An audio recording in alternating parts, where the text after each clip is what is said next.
music.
Midnight music.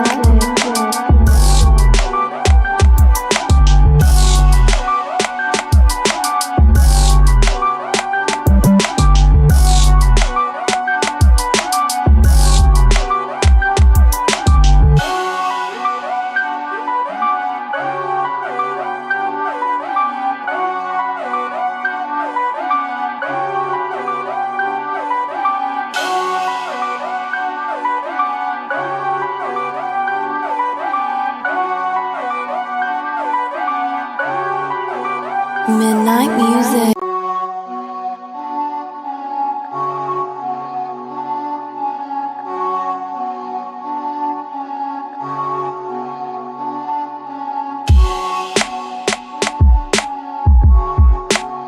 Midnight music. Midnight music.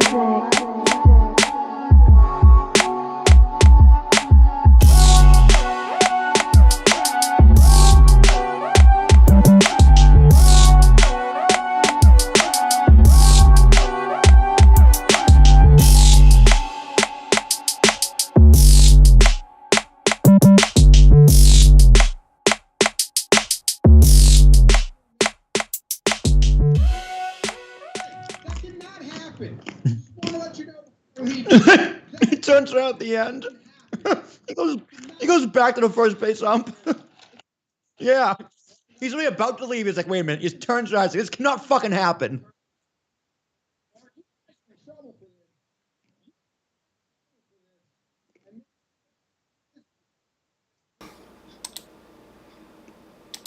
Classic. There we go. All right, we're good. All right. Perfect. To update everything, all right, guys, welcome to the pre-show. We break down why Aaron Boone's having a bad start to his week. Yeah, that was rough, dude. And you're gonna fling him out at second base too, so it didn't even fucking matter. It got picked off. God, what a goddamn disaster. I fucking love baseball. That's a great logo, by the way, the draft logo. Oh yeah, the draft logo's Yeah, pretty very simple pretty. and very effective. Simple and wildly effective as I update stuff. By the way, did you hear this thing? Because you probably heard. Hear about the FTC ruling about non-compete clauses? Yes. Thank God, dude. Non-competes are such bullshit. I'm wondering, do you think it's going to have effect on like WWE It totally could. if it gets passed? Because it's gonna be fought in court. Yeah, it's got this. Yeah, I think it's fought in court. Yeah. And it passed what? The House, Senate, Congress, both? No, the FTC. Oh, the FTC can just do that. Yeah. FTC, it passed by the FTC by a vote of 3-2. God, I could totally see a Supreme Court saying, nope, gotta go through Congress. Yeah. Yeah, dude. Shocker. I don't know if you know this, but Supreme Court protects capital. Yeah. I don't know if that's a breaking news to anybody, but Supreme Court exists so Wall Street can remain rich. Yeah, right. That's what they do. This is the group of body of people that said money equals speech. So Yeah. it's a dig on free speech somehow. Yet if you retain paying taxes as a protest, it's no longer free speech. Money is no longer speech. It is ridiculous. I saw it. I was like, they can unilaterally just shoot down non-compete clauses. Like, this is going to be interesting. Yeah, I wonder. I wonder how long that's not going to hold. Well, it's supposed to go into effect in 120 days. Yeah, that's good. I think that's a good rule. Power to the workers, obviously. Mm-hmm. Like the non-competes are like there's non-competes for fast food. Is there really? Yeah, so if you like leave McDonald's or get fired from McDonald's, you can't go work at Taco Bell in certain places, right? It's not like a national law or anything. Yeah. It's just like a regional McDonald's can just be a cock. Really? Yeah, because like a lot of McDonald's, they're franchises, right? So they're technically Oh yeah, they independent are. businesses. I think right? some like of you them can own you can own a Subway as a franchisee. You technically run and own the business. Yeah. It's just you're pretty much borrowing Subway's like name and likeness. Yeah, same thing with hi, Taquan. But they own you. Yeah, it's like, the same thing with like 7-Eleven, I think. Yeah, like it's not a phenomenal deal. It's not a terrible deal, but it's not a phenomenal deal either. Yeah, that's true. Thanks, Taquan. Always appreciate you calling me a bitch. Taquan, how about a compliment on my haircut? All right, my hair looks great. I need a haircut. I feel so grizzly. Grizzly. Do you do the get the tennis racket? What do you mean? Like you put the tennis racket through your hair? No, I just use a comb. Mm. Just a straight comb. I remember. Oh, your hair's not long enough. No, it's not. That's Jared, why. My friend Jared would put a tennis racket in his hair and it would stay there. Like that's how long his hair would get. Yeah, my hair's not that long. I don't like it to get that long at all. I have this weird thing, like, even though it's not there yet, like I've definitely had this longer, but I have this like weird pet peeve of like if I can with like the hair starts to touch like my ears, I get really annoyed. Oh, really? Yeah. I'm the opposite. I like a cover. I know it's not covering my ears right now, but I like my hair like covering my ears pretty much. I got you. You know, I haven't like my hair. I liked the long hair I had, but it was just like I'm always touching it and I'm always trying to move it out of my face. It's like all right, it's time to cut this off. Yeah. Yeah. Juan Carlos did a great job on my hair. So shout out to Juan Carlos. How much you pay for that? 65. Oof. It was the haircut, and I gave him $15 tip. So I had $80 in my pocket, so I gave him emptied your whole wallet. No, well, yeah, pretty much. Oh my god. No, because like 420, Jazz and I took a nice walk through Hoboken. Yeah. And we stopped at the dispensary, but it was cash only. That's blows. So, yeah, it was a real bummer. I think it said there was a problem with their debit machine, which was a real bummer. So I only of all the days to not to have that shit not work. So I had a $100 bill in my pocket. So I was like, all right, I can only get one.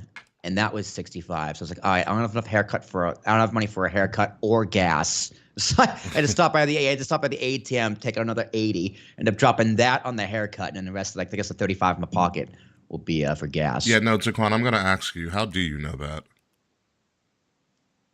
What do you say? He said Robert charge our lawyers and prostitute prices. I believe it. Orlando's an okay place. It's not as great as people say it is, but it's fine. It's serviceable. Yes, I was told you just avoid downtown and you'll be fine. Downtown's not the worst. They have Wall Street downtown. They have a section of Orlando called Wall Street. It's like it's like a McKeeb's and Nachos are in an enclosed space, and you can just literally walk between without crossing the street. That's dangerous. Yes, it is. I had a friend who happens to be an Orlando prostitute. Now, I feel like that's a lie, but tell me more. So, I'm very interested right now. Yeah, what's his name? Yeah. I really kind of want to know at this point. Like, I really do. So, that's right, Heritage Cup. Yo, what do you think of these new tag belts? We're not really going to talk about it on the show because we focus on the draft. But what do you think of these new tag belts? Oh, they're gorgeous. I like both of them. I feel I'm leaning towards the World more. I don't know why. I feel like that's SmackDowns. No, the World is that's Raw's. The World is Awesome Truth. So Raw's, okay, yeah. You know what it is? It's the ribbon. It's like that red. The red ribbon. Yeah, The WWE ones that 8-time done, they don't have enough color for me. I feel like. Yeah. Like, it looks and the nice. strap on the world looks good too. Yes, it does. Yes, it does. What was I going for? Oh yeah, I gotta open up a thing. Yeah, they were both very pretty. Mm-hmm. I was very satisfied with both of them. R-Truth was a little too stupid on Monday though. Last Monday. He was trying to make Triple H break, I think. Yeah, and it really came close to working. He's a magician. Like his reaction when he unveiled the belts was just like, okay, God. Is he might He really put them over. No, let's not do the Cody Winged Eagle. Everybody wants the Winged Eagle, but I don't want to do the Cody Winged Eagle at all. Why not? We just literally got that gold universal. Let that one be a thing for a while. I guess, but the Winged Eagle would be so dope. It depends on the Winged Eagle. Are we talking like pre-Attitude Era Winged Eagle? Because like Austin's Winged Eagle. The Attitude Era Winged Eagle. Yeah. I would be okay with that, but I just like the way it is right now. And so like I don't need a codied out. I don't need a custom Cody belt. He just got it. Yeah, that's fair. Yeah. Unless we're gonna do a giant change. Side plates. All right, so for the draft, all of K's picks, we cannot choose them, correct? That is absolutely correct. Yeah, I have it in the Excel chart. God, that's such a bummer because I totally would have picked like 2 of these people, especially Jade, Bianca, and Naomi. Oh, motherfucker, K. Yeah. Yeah, this roster's not fair. First, I call a rebuke of this. Can we strip titles? What do you mean? So like I don't like say Kay drafted Damian Priest as World Heavyweight Champion, but what if they wanted Baron Corbin as World Heavyweight Champion? Could they have done that? No, or the titles go with the people. Okay. So theoretically, because since Kay's not going to be here, so we had to simulate a little bit. Theoretically, your champions are already picked because I did a couple of randomizations, and you are now the GM of SmackDown. Oh, nice. That's what I wanted. So. And what do I have third pick? Well, no, everybody's going to get a pick per round. Right. Yeah. So So are you before me or am I before you? I mean, theoretically, we'll discuss each pick. Oh, because it means you're NXT. Yeah, it means I'm NXT. All right, so that means I would go second. So I have first pick. Or something like I don't freaking know. I just listed it as it is. We'll figure it out as we go along. Because K's picks are already made, so like we can't even really like figure out an order.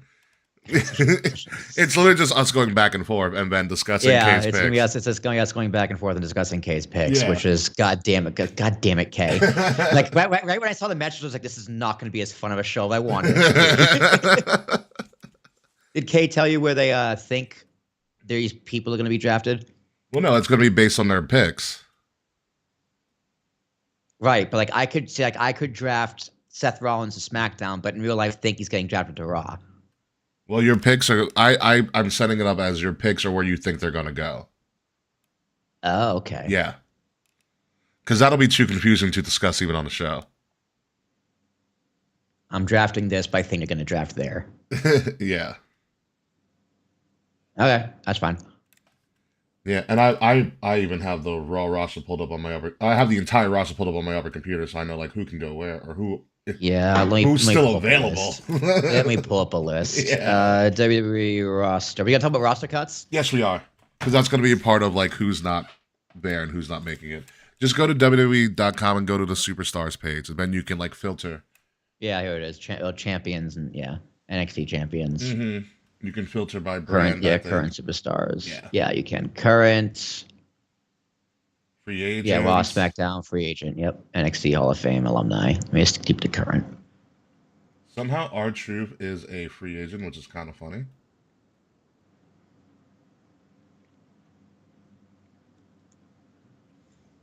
Oh, you can do current. Yeah, let's not do that. We're at Adriana Rizzo, yeah. Does The Rock's daughter have 2 different color eyes, or is that just contacts? What, Ava? Ava, yeah.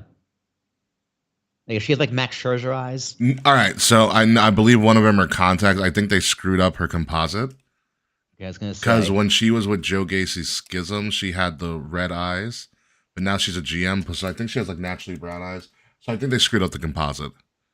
Yeah, they also have hit BFAB's bio as during a hit row has its sights set on reshaping SmackDown, and BFAB has proven to be a difference maker in the takeover. That's, I guess, That needs to be updated a that bit. needs to be updated. Yeah, needs to be updated a bit. BFAB has tipped the scales for Hit Row since her arrival. Honestly, apparently, according to this roster right now, Boa is still available. No, he isn't. Go down to the B's. I'm looking at it We right got now. Berto, Bianca, Blair, Boa. Oh my god, nice face paint, Boa. Charlie Reese. Oh, Brock Lesnar's still here. He's in the alumni page, I think. Well, they're gonna have to remove Cameron Grimes. He just got released today, so Yeah, he has a pretty long. he had a good NXT career. Bio. No, I'm talking about Brock. Oh yeah, Who the hell is Bronco Nima? he's part of Scripps' faction down in NXT. It's called he's part of OTM. Hmm. Oh, I know who I'm. Nah, I don't want to take them. I gotta be smart about this.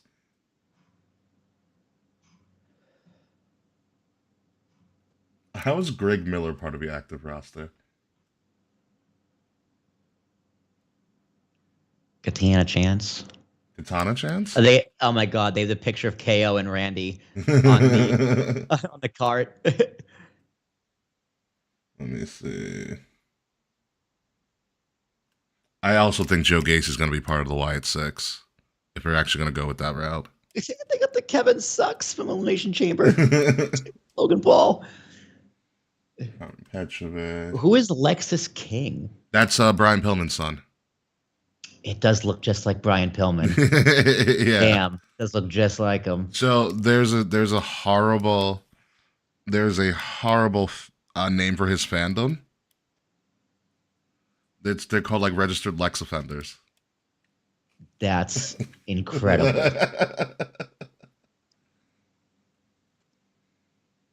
This is not a good picture of Megan Moran. Jeez. I didn't get that. Where's Megan Morant? Oh yeah, the hair, the wind. Yeah, hair, just wind. all of it. Yeah. I forgot Miko's still technically around. Robert Stone still employed, Mr. Stone. Mr. Stone. Good for him. Well, no, he doesn't have to carry around Von Wagner anymore. Natalia and her huge fake tits. Well, she looks a lot smaller than I expected when we saw her at WWE World. Dude, Nia Jax looks like an AI version of Nia Jax. You're so right.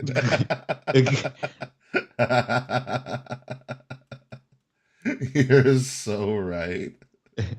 All right, and now we're like, here's Obafemi. Now next to him is Ozzy Jones. Obafemi, if he let himself go. Actually, you're kind of true. You're kind of correct. Oh my god! And here's Jade in better condition than both of them. Seriously. Ridge, Robert, Santos. I don't think Sarah Schreiber works for them anymore. I haven't seen her in a minute. Reggie still put on scripts. I wouldn't change that picture of Reggie at all. Seth, Shane. Shotzi Soul. Daddy DeVille. Got Tank. Tegan. Yeah, what if Trick wins tonight? That'd be pretty wild. Leonichu, where do you go? Yeah, it's gonna be an interesting next few days. Yeah, it is. I mean, because they're doing part ones on There's Sarah Schreiber. Yeah. What up, Big Hers? I'm just seeing that night now. Reggie's a real life crib and still isn't believable on street. No, he's not. Reggie's not a real life crib. No way. I really hope Scripps wasn't his gang name because that would be horrible, or a street name. God, please, I'm begging.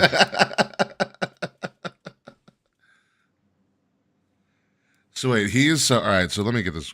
Let me get this right. I'll have to confirm with you because I know people who know Reggie. So he was a Crip that also I believe also did Cirque du Soleil, and now is a WWE superstar. Like literally, if that is all true, his literal life bio was better than his character. Like what a story! What a wild story that is. Which is kind of crazy.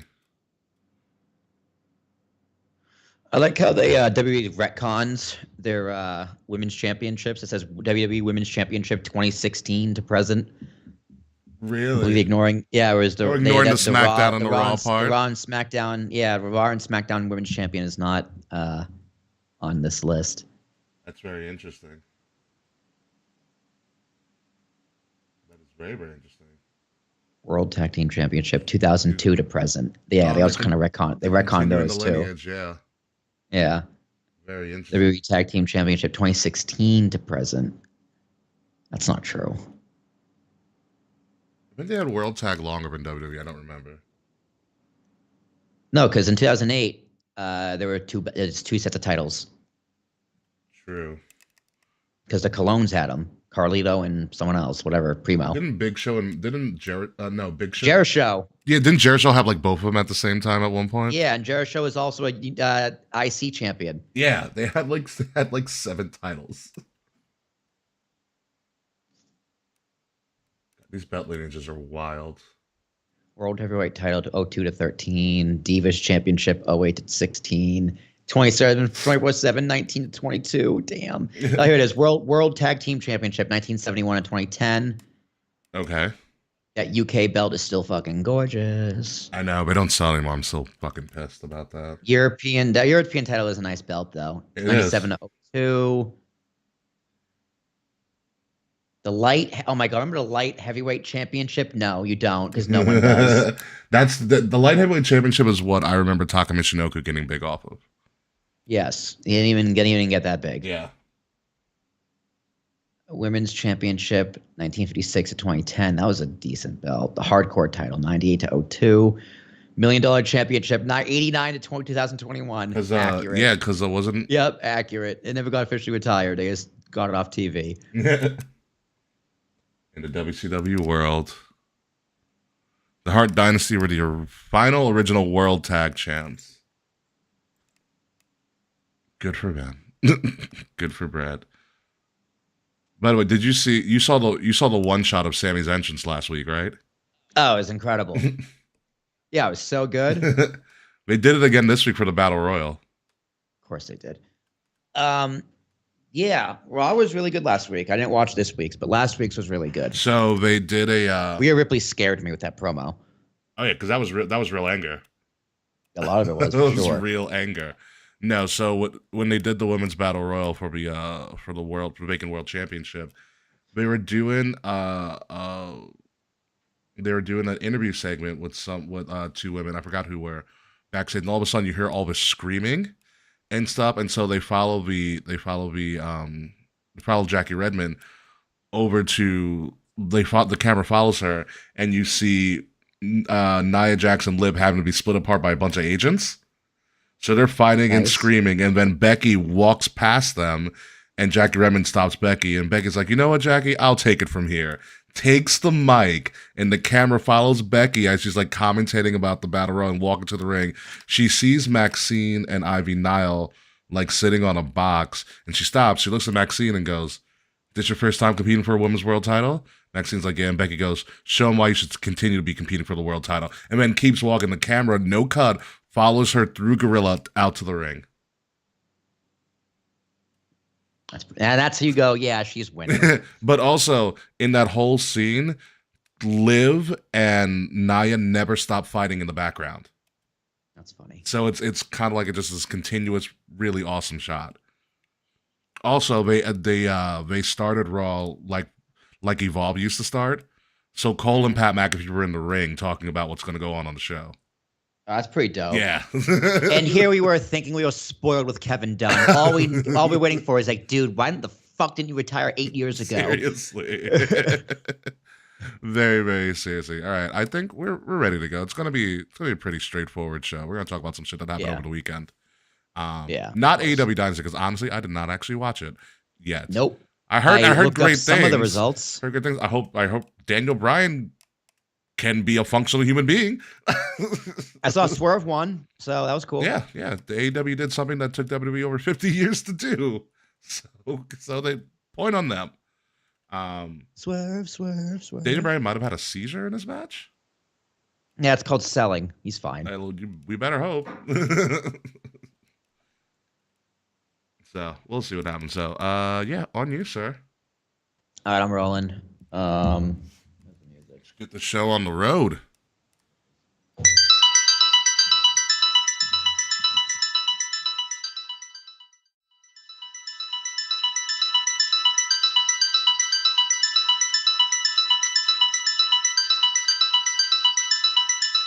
Midnight music. Coming up this week on Kings of the Rings podcast, the whole entire shape of WWE is about to change, or that's what they want you to think. Before the NFL draft, WWE is putting on, or we are going to put on, our version of the upcoming WWE draft, which will include Raw, SmackDown, and literally, for the first time ever, I'm not kidding, I'm not making this up like last year, NXT will be involved in the draft. So it's going to be a very historic draft indeed, and we are going to try to predict what is going to happen before it happens. We're all going to be absolutely wrong. So sit back, relax. Willie T and King Ricky do what they do best, argue about picks all the time. It is our version of the 2024 WWE draft. It's draft day here on Kings of the Rings podcast, exclusively on Wrestle Addict Radio, and it starts right now.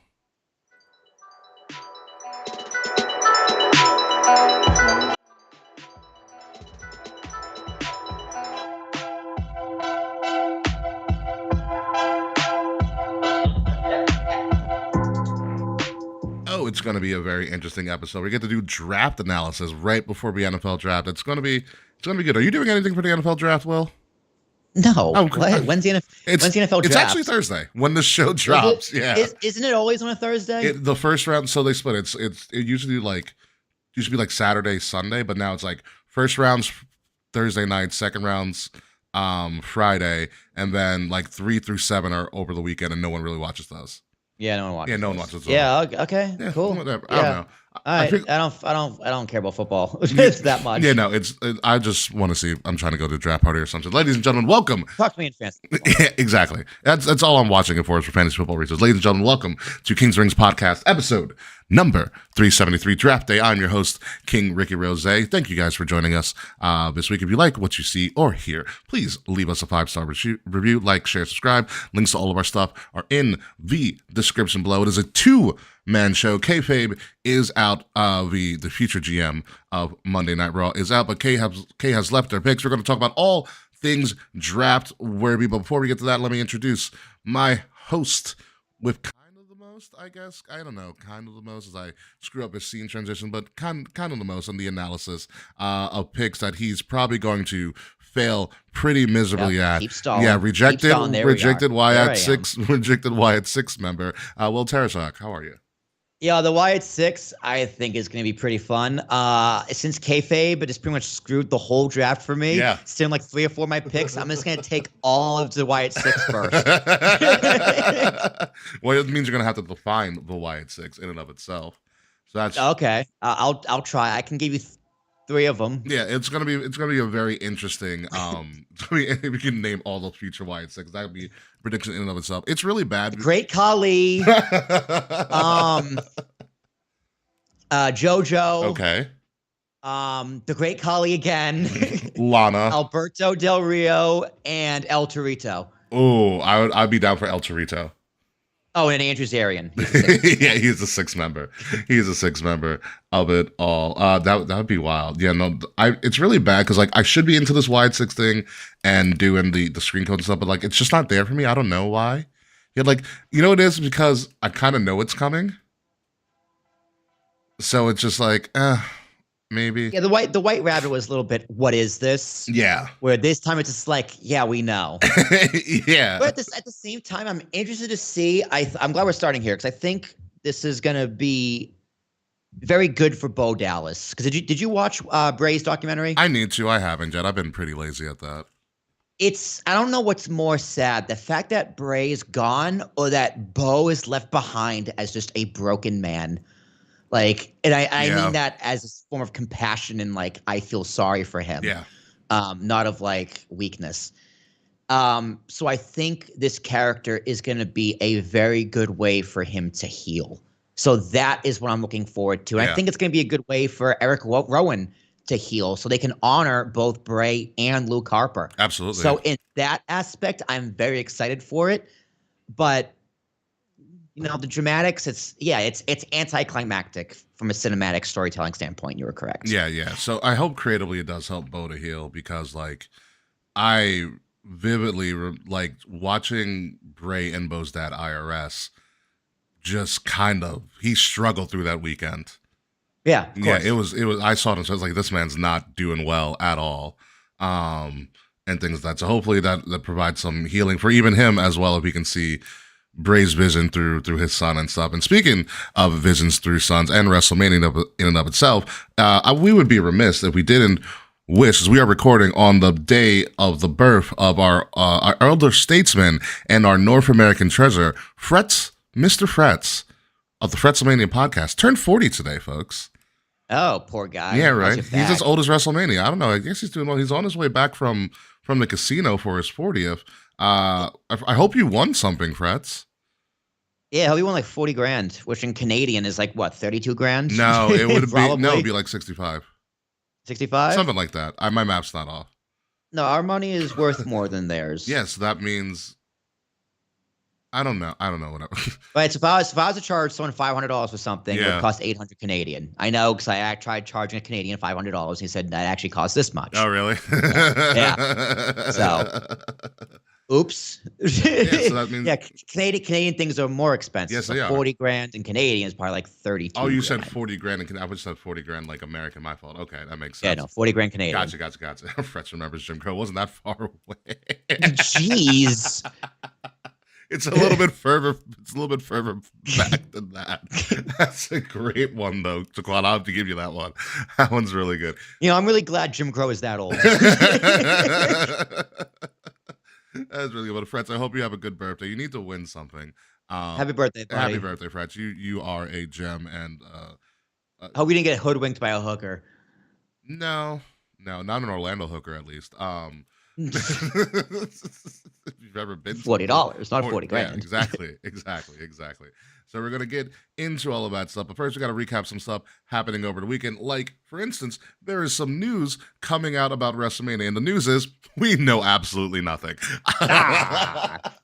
Bastard. Yeah. So I was like, he would have texted me. Yeah, I would have. It would have.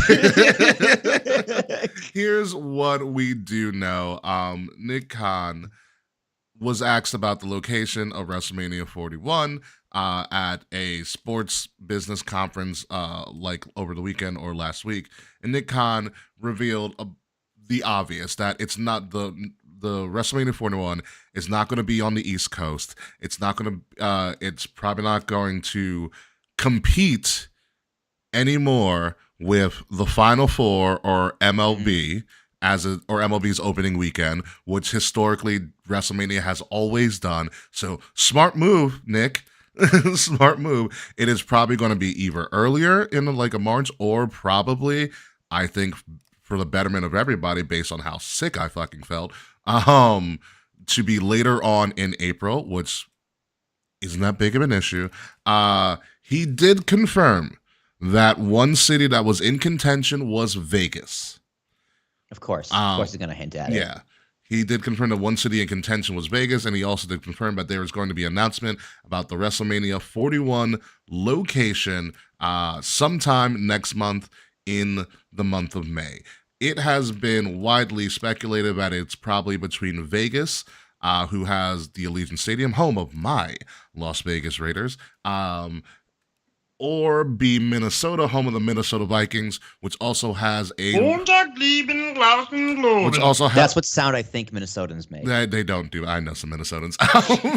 Do not make that noise at all. Like you poke them in a tummy. That's just what they do. Yeah, or Minnesota, home of the Vikings, and U.S. Bank Stadium. I don't think we've had a WrestleMania that far north since like the Chicago Manias. Again, this would Yeah, be in it's been a while. this would be in a domed stadium as well. It is interesting that it's taken this long to get the WrestleMania 41 location, which means there is probably some very intricate details that are trying to be mapped out and figured out. WWE itself has done big events in Vegas before. They had SummerSlam when Becky screwed over Bianca, and the return of a guy named Brock Lesnar also came that weekend as well. So Allegiant Stadium already has a track record of doing a major WWE event. Minnesota would be uncharted territory, almost quite literally. The biggest wrestling event coming out of Minnesota, that's the most popular one that people know about, is the first episode of Nitro was in the Mall of the Americas. Yes. You know, so it's Minnesota. I myself am interested in going to Minnesota. I know, Will, you've done Vegas. I've done Vegas before. I kind of want to go back as an adult to Vegas. That'd be cool for me. But for me, I kind of been more interested in seeing Minnesota and also being in the Midwest and seeing another part of America that I haven't seen, more so than Vegas. I would be okay with either. I kind of have a connect that can get us a timeshare in Vegas. So there's that. But Will, for you, what location, if it's between Vegas and Minnesota, where do you want to go? I mean, to be fair, I've never went to Vegas for fun. I've only been to Vegas for work. Yeah. So I have been told by literally every single person that Vegas is way different when you're there for fun. That's true. So I would be totally fine with Vegas, although keep in mind a bottle of water in Caesar's Palace is like $11. Yeah, and that's it's just rough. it's just a regular bottle of water. So for my wallet and how much of an amazing time I had in Philadelphia because it was close. Yeah. I would rather go to Minnesota, and because it's a completely different part of the country, I would like to explore and just kind of check it out. Like I'm totally down for never doing WrestleCon ever again. I kind of agree with you. And like 1 day of access, like if we did just 1 day of access, 1 day of this like city shit. Yeah. I think that'd be totally worth it. Whereas Vegas, we can go see a show. Like I'm sure Jeff Dunham will be there. Yeah. Doing puppet shit. So I'm cool with either or. I'll probably go to either or, but I would rather go to Minnesota for financial and just when the fuck am I ever going to go back? Seriously. And if it I can do Vegas, like Ricky, me and you could do a weekend in Vegas just for shits and giggles. We could. Like a long weekend. But also for WrestleMania points, if he pushes it to the end of April, I think that's totally fine. Just keep in mind, 420 is Easter Sunday next year. I just looked that up. So just keep that in mind. If you want to compete with baseball and March Final Four, that makes all the sense in the world. Just man, you could probably beat out Jesus, but I wouldn't put money on it. Yeah, Jesus would be a hard one to beat. You might have to bring back Messiah Seth Rollins for that. The one thing that is Minnesota religious? Is Minnesota like super Catholic? Christian more so. Christian? I have no idea. The Midwest is more Lutheran and Christian, from what I know. So it's like I can relate to them because I grew up Christian. I grew up Lutheran. So I can blend in pretty well there. The one thing that's intriguing to me about Vegas, outside of it being Vegas, you had the potential of Raw and SmackDown being in the Sphere. Oh, yeah, it's so fuck me. Yeah. God, did you just Sphere? I'm not gonna lie, the Sphere is fucking really cool. Yeah. It's so cool for no reason. I'm just like, I don't know how this isn't like. So there's a law in New Jersey that they want to get rid of, like those like funny highway signs tell you to buckle up or like get a ticket. Yeah. Click it or like ticket. They want to take those down because it's distracting. I don't know Really? how Vegas was. Yes, because drivers are stupid. They're complaining about it. Okay. Like it's distracting. Oh, but the billboard ad about like I hate Steven Singer is totally fine. Seriously. And the press reduction is totally fine. But anyway, my point is the Vegas Sphere, like how that's not a distraction. Seriously. To literally everybody for miles. It's astounding. Like they've literally made the Sphere like a giant eyeball that like looks around. Like how does that not fuck somebody up? Yeah, and how has it not been this a giant tit? Seriously, just like a Pam Anderson breast. Bam! It's right up there, right there for Thanksgiving. Yeah, like enjoy your white meat. Yeah, right. Raw or SmackDown, even NXT in the Sphere would be freaking unbelievable. Yeah. Um, It's just gonna be so expensive. will- Like yeah. hotels there are so how much oh God. I look at the receipts when I'm traveling for work because obviously I get like sometimes I get room service and I get like shipped a mini fridge. So I just look at the bill at the end. I'm just like, wow, yeah, the wow. other thing for me is like if they do push it back and they do Minnesota, honestly, I'd be down to see a Twins game. That ballpark Yes. looks fun. Oh, Yeah, absolutely. ballpark looks That so ballpark much. looks incredible. Yeah, It looks incredible. It's just gonna be cold, which I'm not gonna like. it's but fine. whatever. Yeah, I'd be down to see a Twins game and just like try to survive the Mall of the Americas. Although I wonder if the Twins would be home because that's gonna. They would probably move them out. They'd probably be on the road. Yeah, right? they'd probably move them The out. Phillies were on the road. That's the thing about these WrestleManias we keep going to. It's like we're gonna go see a baseball team, but No, we're not. Wait, we're replacing the baseball team. Yeah. No, we're not. But I don't know how close Target Field is to US Bank Stadium, so they might be able to get away with Sure. it. Sure, it could be really spread out. Yeah. But like it's a downtown area. It's just the city's gonna be packed. Yeah, I'm interested in being in US Bank Arena. That place looks great. But who knows? We're gonna find out. We are gonna find out next month. So fingers crossed. Watch that go to like New Orleans again. I'll be like, oh God, here we go. Yeah, Fuck, dude, that might be. Well, it won't be my bachelor party. When I think about it. that might be it. But here's what we do know is that NXT is going to Vegas for Battleground on June 9th. And here's the kicker, Will. It's going to be held at UFC's Apex building. So for the first time ever, we are getting a little of WWE merging with UFC in a very creative way. The Apex building, I do not believe, you might know more than me, was I think Fight Island per se, but UFC, yes, it's Fight Island for people who don't know what UFC Apex is. NXT Battleground, one of their big shows of the year, is going to be in Fight Island at the UFC Apex building. And I don't know. It's small. I don't know how they're going to pull that off or what they're going to do or how tickets are going to be for that. But what are your initial thoughts, Will, on this creative leap that they're taking? Oh, dude, they saved so much money not having to book a venue. Are you kidding me? They're like, hey, UFC, we're just going to borrow this warehouse. Hope you don't mind. Like, thanks, partner. You know, like we partnered for partner. So, yeah, my first thought is, goddamn, Nick Khan is a really good businessman. Yeah. The other Khan should take notes. And yeah, I mean, cool. I'm excited to see what they do. It's good. It's good publicity for the UFC. You know, the UFC is valued at what, like $11 billion. I came up the other day. Yeah. So the breakdown. I didn't think I was going to mention that, but the breakdown is this: UFC is at 11, like 11.9. WWE is at like 9-ish, and then coming in third is like AEW with like 3.5, and it was Forbes is like. AEW is like worth between 2 and 3 billion. Yeah, 2 and 3 billion. Which is crazy. Like honestly, let's take a pause there. Yeah. Like I know we like to shit on how bad of a business that is. Mm-hmm. AEW is from like a booking perspective, but you're valued at $2 billion. You're doing something right. Yeah, you're doing something. Like that is incredible news for AEW. Yeah, and I do not want to undercut that. Yeah, I'm interested in how much they put into like the Khan family net worth as a into that estimation of a number. I'm very interested in that. It's like a credit line. Yeah, that's what I feel. Yeah. Yeah, like how long could you be in business? Yeah, because you know, estimated worth is it's literally just a number. It's a guess. It's an educated but guess. Still. Yeah, no, I remember seeing people online being like, "Oh, everybody says AEW is bad, but they're number 3." I was like, the top two fighting companies are the same company, and if you add it together, it's over 20 billion compared to your 3. I get it's a great accolade, but you can still got a long ways to go, guys. Yeah, dude, you could cut both of them in half, and they're still more in than third. you. Yeah, and they're still in third. Yeah. I mean, like take your W, but don't be comparing apples and oranges. Seriously, I mean, especially when you've been in business for 4 years, 5 over 5.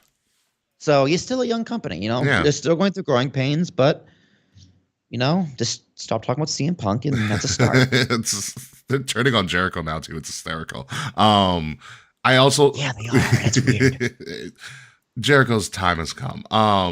I find it interesting that the Battleground logo that we're looking at here on the screen looks kind of like Double or Nothing, which is happening around the same time. Yeah, it is pretty nice.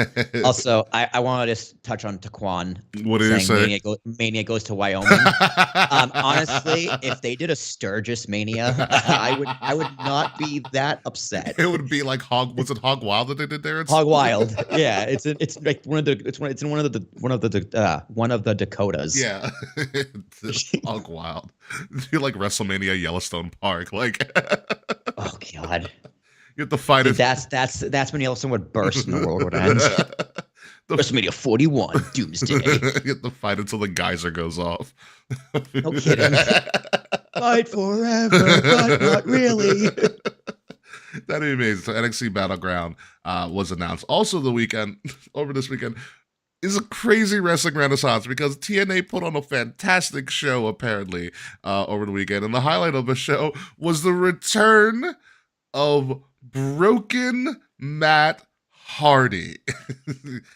Broken Matt Hardy has returned to TNA. He is currently, I believe, a free agent, not under AEW contract, and the Broken One has returned. He took out TNA stalwart Moose. Yeah, let's get ready to pop some heads. And apparently is going to do, at least for what we know now, and according to my favorite person at Chipotle who talks wrestling with me as he makes my bowl. Oh yeah, that's a good friend to have. He's a great friend to have, actually. You keep him close. Oh yeah, no, I always wear wrestling stuff all the time, so he knows it's me. And my goodness, my bowl for lunch was stuffed. Absolutely stuffed. It was fantastic. I'm surprised I ate dinner. Be it as it may, Matt Hardy's on his Celtic Shack run. He just might be. He just wow. He just might. Wow, dude, that is a burn. Shaq was really bad on the Celtics. Yeah. I forgot he was on the Celtics. It's yeah. I think he called himself the Big AARP when he was on the Celtics. Yeah. Or something like no, that was his retirement nickname. But no, Broken Matt Hardy's back. There was hints that Matt Hardy might be on his way back to be a potential member of the infamous Wyatt Six. Which would be really cool to see. Yeah. But for right now, we know he's making a stop in TNA, maybe gonna do something with Moose. Who knows how long he's gonna stay, but things are really incredibly balanced in wrestling right now. Like TNA is making headlines on a consistent basis this year. And I don't think I've been around wrestling for that long to recognize the last time that TNA did something like that. I know you have, Will, but not me. It's amazing. It's amazing how they're just a cockroach of wrestling. They just will not fucking die. Yeah. They just won't go away. Not at all. But every now and then they just it's the same guys coming in and out. They get it right somehow. Like, all right, I'll watch this guy. Yeah. All right, I'll watch TNA. You know what? Kurt Angle's there for 6 years. All right, I'll watch TNA. So it's the next thing you know, Sting will be there. Yeah, right. Because you just can't retire. Can't retire at all. Also, TNA has Joe Hendry and the greatest theme song in wrestling right now. Do you believe in Joe Hendry?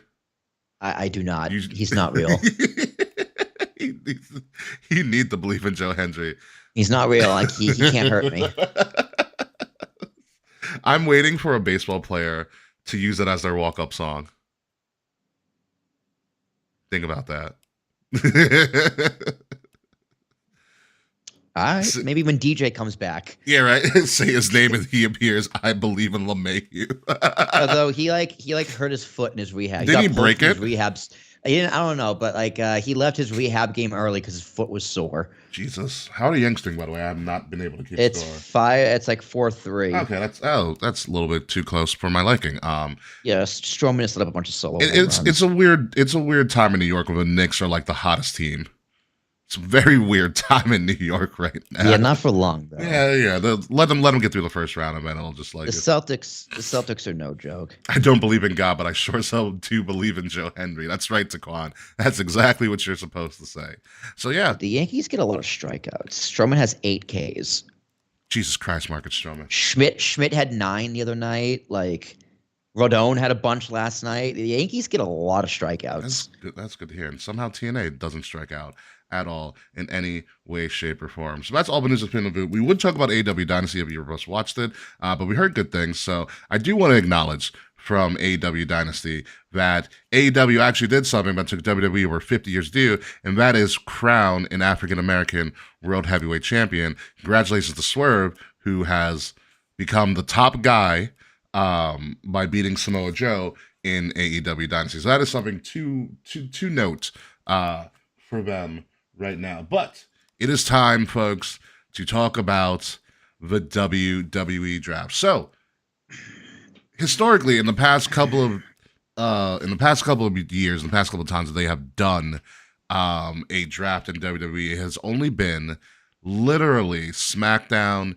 and Raw, and they split it up where Raw would get 3 picks to SmackDown's 2 picks based on the hours that show is on TV on a weekly basis.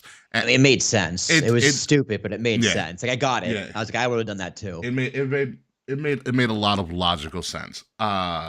So now that the old guard is out of the way, and Triple H and Shawn Michaels, formerly known as the original members of DX, run the show, which in a wrestling fan kayfabe perspective is the wildest thing you can think of. Like, think about when they got formed. Like, what's the wildest thing you can think of? Oh, yeah, DX runs WWE. Well, folks, DX runs WWE quite literally. And at least creatively. Yeah. Yeah. DX runs WWE creatively. And as Triple H's vision originally was this entire time, he wanted NXT to be the third brand.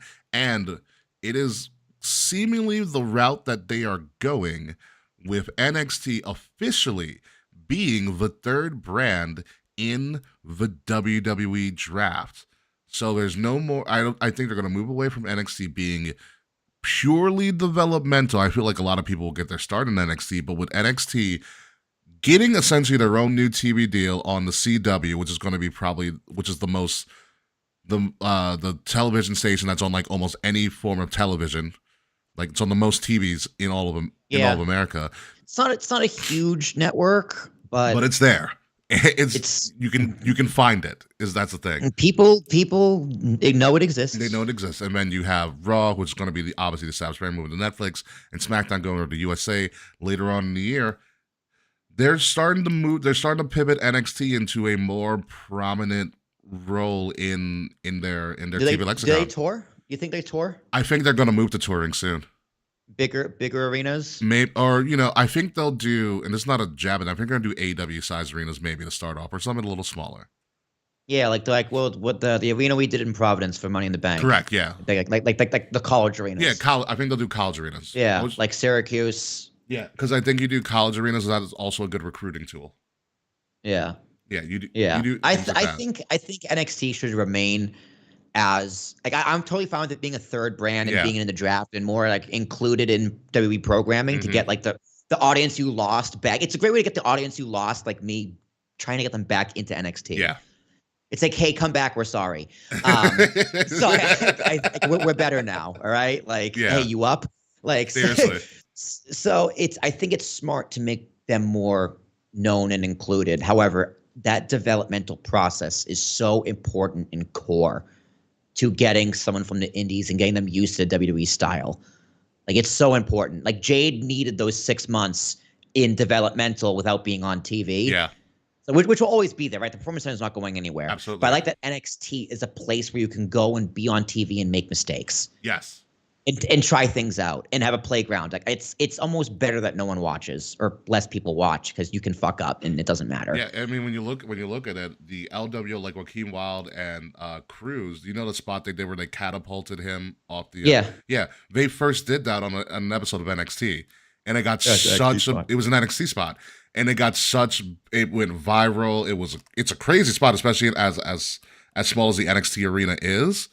That they kept doing it, and now they were able to do that same spot at WrestleMania, and it's still a great spot.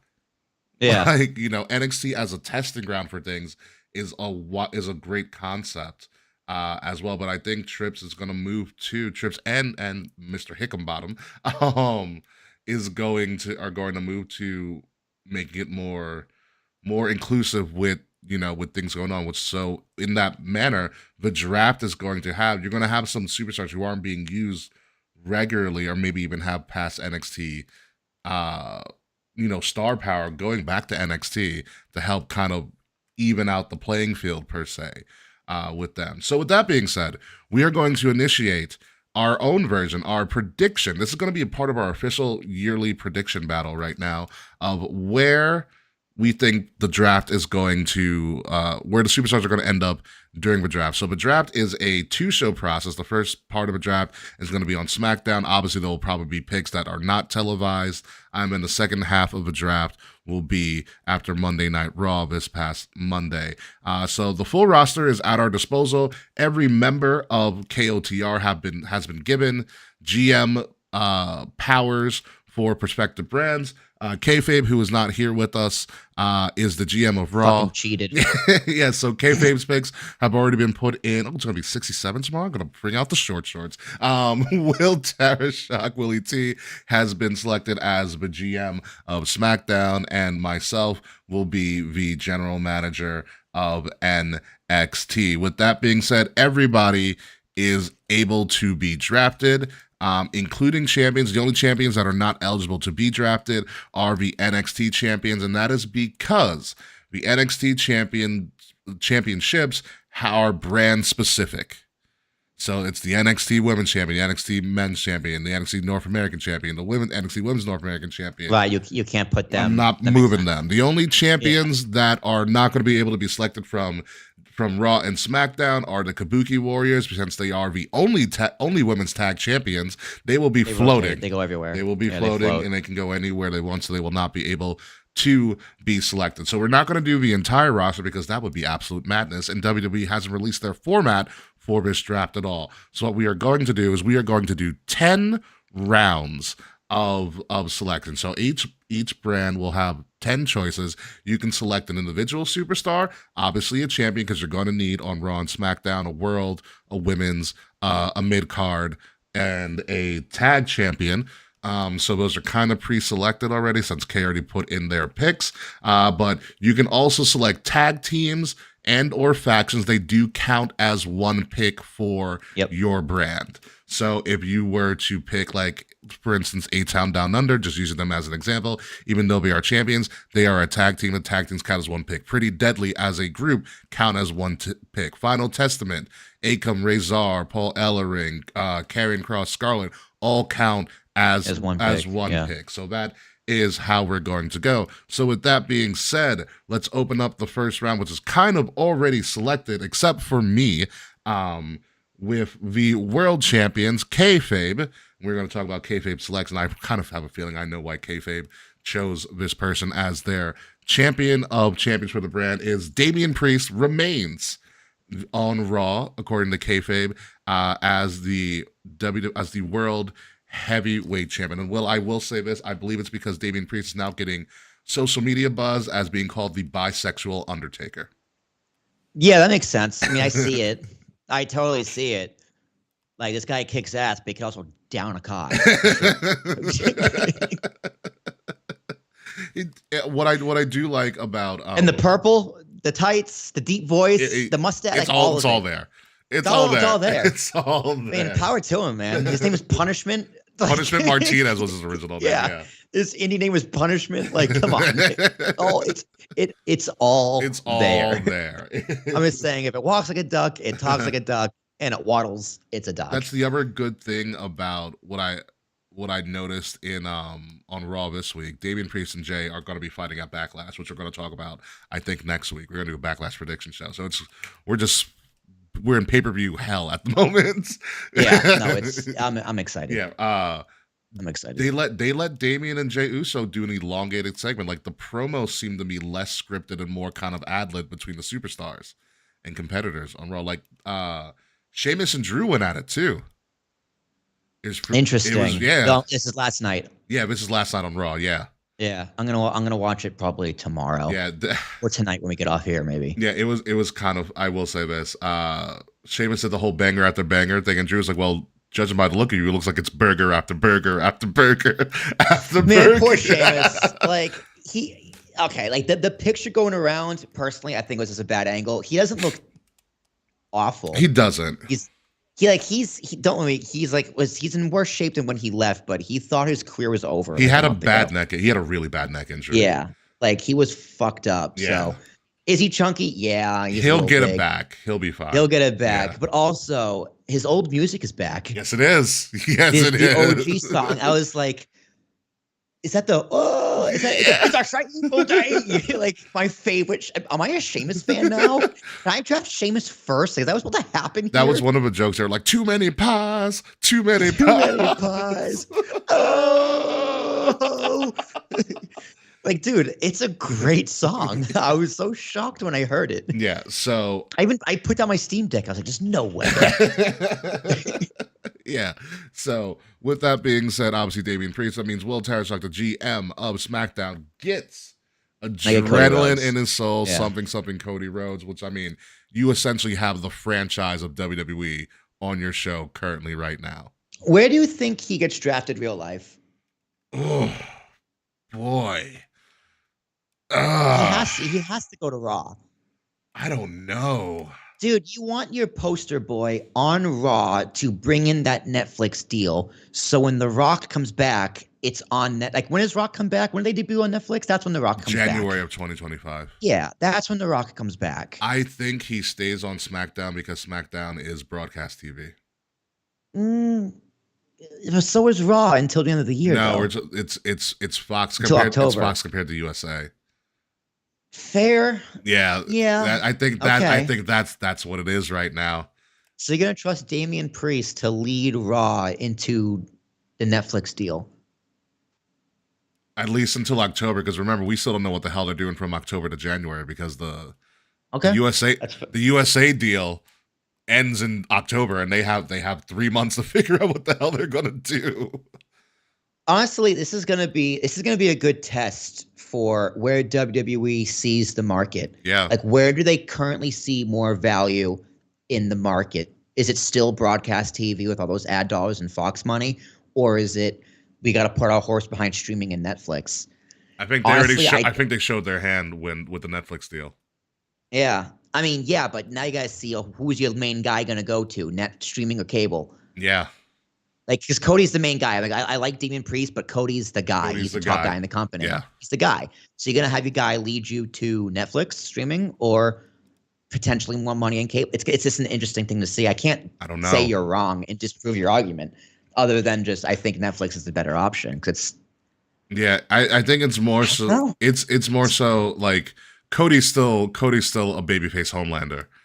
Yeah. and it's like Homelander on Fox. It makes perfect sense. They eat that shit Fair up. They eat that shit up. I think he goes to Raw, but you're gonna go SmackDown. Well, he's drafting me on SmackDown, so I get the point. he's on I get the point if he goes. I get the point if he goes. Exactly, To SmackDown. you will get the point. So if our selections are correct, then we get a point towards our prediction. Which, like I said, I haven't gone through the AEW Dynasty stuff yet. So That's fine. Will tentatively is still in the lead by at least 2. I love how we're slowly turning the show into fantasy wrestling. So play with us at home. It's gonna be fun. Yeah, seriously. I mean, we could always rebrand. I'll talk to the Queen, and we can always restart the Fantasy Wrestling League that I did for a while. It's fun. Yeah, totally. It is very fun. Okay, so my first pick is going to be. I don't think an actual controversy here, but it's going to be the first, I think, shocker of the whole thing, especially since his group's been doing so well, but he hasn't been doing well. However, he did officially say he has re-signed, and there was nothing like his second run in NXT that kind of showed everybody who the fuck he is as a performer. Finn Balor to NXT. Oh, you're taking Finn? That's your second pick. That's my first pick because I don't have. That's your first. Oh, you have a champion? My champion's already selected. Because remember, they're brand specific. So like. Oh, okay. So we're doing 10 picks plus champions or 10 picks including champions? So my champions aren't eligible because I'm already in NXT. So like, why would I put them in the draft pool? Oh, right. Because they're brand right, specific. Okay. So yeah. Right. Okay. Yeah. I got it. So Okay, some of your first picks pick, are okay. already picked for you because Kay was not here. Because Kay already picked. Yeah, Okay, exactly. got it. So yeah, no, I'm going with Finn. I think Finn returns to NXT. I think if you're going to elevate NXT to what it to an inkling of what it used to be when it originally started. You need somebody who was kind of quote unquote an NXT original, who also in his second return had a phenomenal run and carried that brand like really well. Yeah, like once the Undisputed left, Finn Balor came in as just like, hey, yeah, I got this. Yeah, no, he did an excellent job. He doesn't need Judgment Day. Judgment Day did its job with Rhea and Damian. Judgment Day is falling apart at the seams, kind of in a weird way. Yeah. So I think it'll be fine for Finn to leave. So I'm going officially with Finn Balor as my first pick. So there's that. So let's move on. Then from that, obviously kayfabe's pick. We're gonna go with the women's world champion. Obviously, my women's world champion is already selected. So technically, currently already on my roster is Ilya, Roxanne Perez. I didn't think they were gonna move Roxanne anyways. To be honest with you, Obafemi. Sorry, Will. I doubted I was gonna draft him. I swear to fucking Christ. The Heritage Cup champion and the NXT tag champ, the men's tag champs are also there as well. But kayfabe is gonna make things really interesting because I think this is a high possibility of happening. Bayley goes from SmackDown, according to Kay, to Raw. So that means you'd have the world champion on Raw and the WWE Women's Champion on Raw as well. And I think there's a high possibility of them splitting up and mix and matching world like WWE titles and world titles because that's what makes the most sense. If you're going to get away from those brand specific titles, that gives you the freedom to mix things up. And I think that's actually what's going to happen with Bayley. And I like, I like the Bayley move because even though, which means Will gets Becky Lynch, even though Bayley is hot right now, she still doesn't have the Becky Lynch star power. And if you're going to push,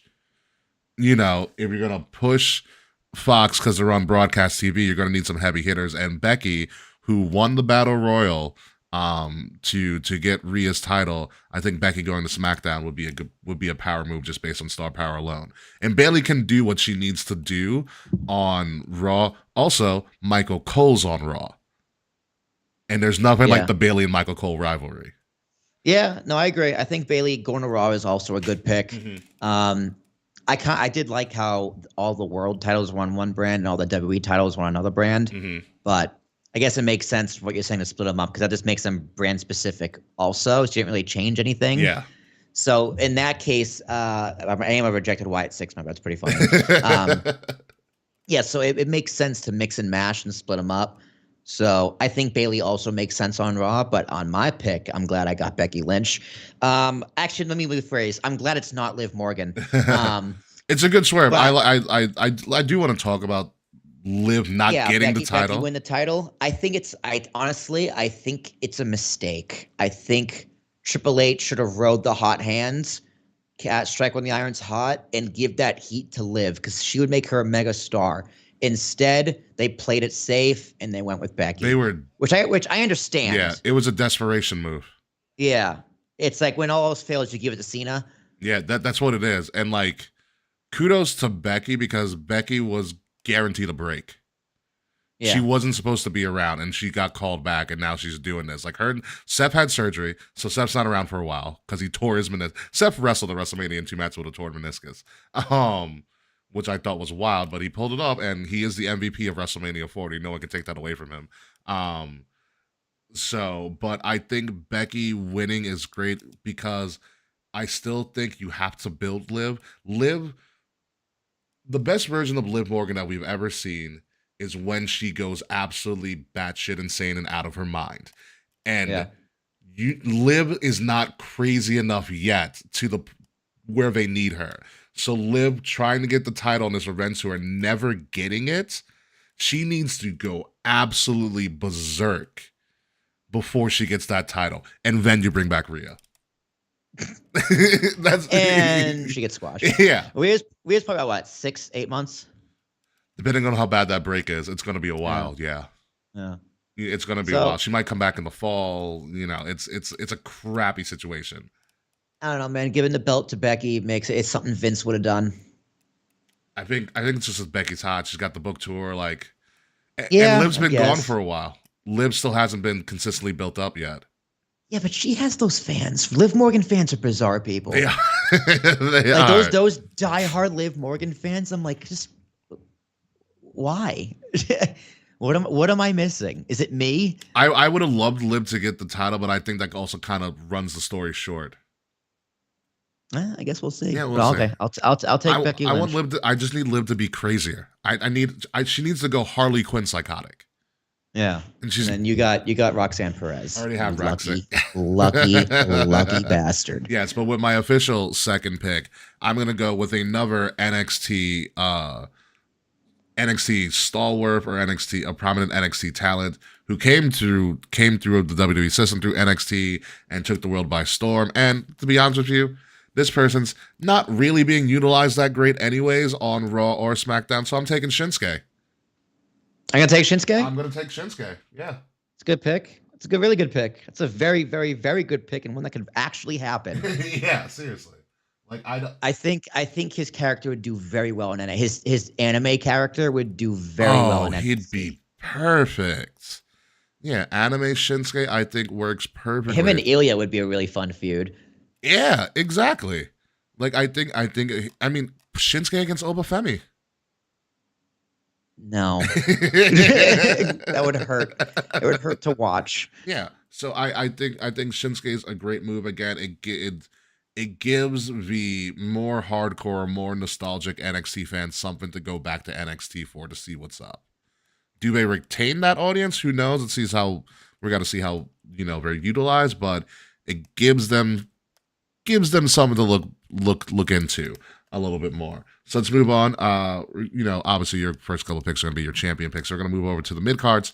Obviously kayfabe, in kind of a shocker to me, taking Logan Paul, the United States champion. I'm so mad. And moving him from SmackDown to Monday Night Raw, which means you get lovable Sami Zayn on SmackDown as your Intercontinental Champion, which I don't think is actually going to occur. Usually, if anything happens on a draft, it's usually the mid-card champion switch. Yeah. Historically, that's what has occurred. But in my opinion, I don't think that actually occurs. I think Logan Paul, being that socialite, being that social media person, you need him on broadcast TV. I don't think. Oh, Taquan, just you wait, by the way. Yeah. Also, I have this not a pipe dream. I have this fantasy of him forming a true faction with A-Town Down Under. They're perfect. They're tailor-made for each other. They are really good for each other. So you think they both stay on SmackDown? In my opinion, yes. I don't think this actually occurs. I agree. I think Logan Paul should be on SmackDown. Yeah. The bigger name for celebrity should be on the bigger brand, which is Fox. Yeah. That's what I think happens. Especially if his brother's going to fight Mike Tyson. Yeah, you need him on Fox. You need him on Fox. You need him on Fox. It probably is easier for a schedule since Fox is on since SmackDown's on a Friday. Yeah. Travel. But I like Sammy. That's a good roster. I got Sammy's a good pick. I got Cody. I got the three top baby faces: Cody, Becky, and Sammy. Yeah. It's good. I need to draft some heels, dude. Where are my heels? I need to draft my third person. I don't even know right now. I gotta see my third pick for this right now. Yeah, we're gonna fuck over and keep it NXT. I'm not doing somebody because he's not ready yet. I already know who I'm gonna pick. Actually, you gave me he still needs seasoning right now before you move him to Raw or SmackDown. But he's so good, and I don't want to take anything from him. Trick Williams. You're keeping Trick? I'm keeping Trick. I also didn't want you to take Trick. That's a good pick. Yeah. That's a good pick. I'm keeping Trick. I would not have taken Trick. So you drafted him too early. Yeah, I mean, but I have theoretically more draft picks than you do because you already have the champions picked. Yeah, no kidding, dude. That's K's fault. That's K's fault. You get 10 fault. picks. You get 10 picks plus champions. The champions aren't. I don't consider them draftable. Right, but they're still on your roster. They're still on my roster. Yeah. So you have a bigger roster. Theoretically, yes. We're only doing 10 rounds, and we don't even know if they're going to give NXT that many picks in the draft as well. They could do like a 3-2-1, which would be so messed up. What they should do is like NXT. Anytime we draft someone, you get to draft someone back. That'd be cool. So it's like that'd be cool. It's just because if they like their first pick is like, oh, it's Ilya Dragunov, we want to keep our champion, but it's like, but you could have taken Roman Reigns. Like, what are you doing? I mean, like, you could have taken Jimmy Uso, Jay Uso. Yeah. You could have taken anybody. So it's just like that's the hard part about this NXT being a draft. I mean, granted, they haven't announced the rules yet, Yeah. so we'll see what happens. But that's the only problem I have with this draft. Like, it would make more sense if we raid you, you get to raid us. Yeah. I'm gonna be interested to see how they put that all together, with everything occurring with NXT. So SmackDown's gonna be really interesting to watch. So moving on to, I guess, your final automatic picks is your tag champions. Tag teams. Yep. Kayfabe has selected, for like their own. Well, no, there's pretty good balance between heels and faces in their champions. Kayfabe has selected Awesome Truth, the World Tag Team Champions, to remain on Raw, which means you get A-Town Down Under as your WWE Tag Champions on SmackDown. Listen, A-Town, you have someone with A-Town Down Under. I just think they need Logan Paul with them. Yeah, they need a leader. They need a big brother. Yeah, and I think they'd be fantastic. But it's because I think it's because Kayfabe loves Awesome Truth, and like, who doesn't? Because Truth's amazing. Yeah, they're the best. They're incredible. They're absolutely amazing. Oh God, my pick now. Then it's gonna be like pretty much even Stevens between me and you, at least. I gotta pick. Oh, I actually know who I'm gonna pick. And this is just I need a locker room leader and a veteran, especially when this NXT Women's North America title comes into play. And I'm being generous and taking Natty away from everybody. So Natty goes to NXT. Okay. Yeah. Smart. That's good. Yeah, I'm gonna take Natty because I also need a female in this draft. But yeah, it's not the last female I'm gonna take, but I'm taking Natty. There's my 4th pick. Moving on, it's gonna be kind of up in the air for you now, Will. So Kayfabe. This is we're midway through Kayfabe, round 5. Has selected their first faction, and boy, is it a steal. This is bullshit. This is such bullshit.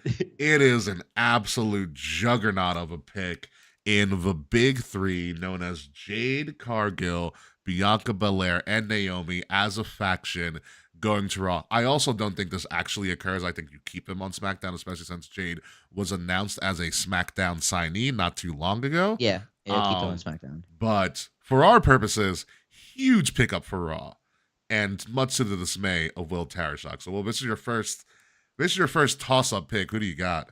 It's my first pick, baby. Yeah. I'm drafting Drew McIntyre. Drew McIntyre is going to SmackDown. Ooh. Yeah. Okay. No question about it. I need that big giant hairy man on my roster. Big giant hairy petty man on your roster. So petty. No, it is kind of crazy. All right. So my next pick, for NXT, so I'm going through the roster. It's definitely not scripts.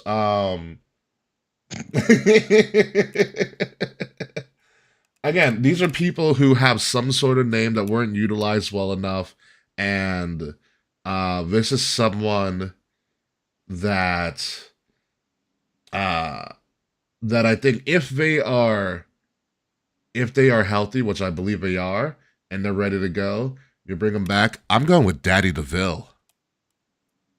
Okay. Listen. Okay, Sonya. I like Sonya.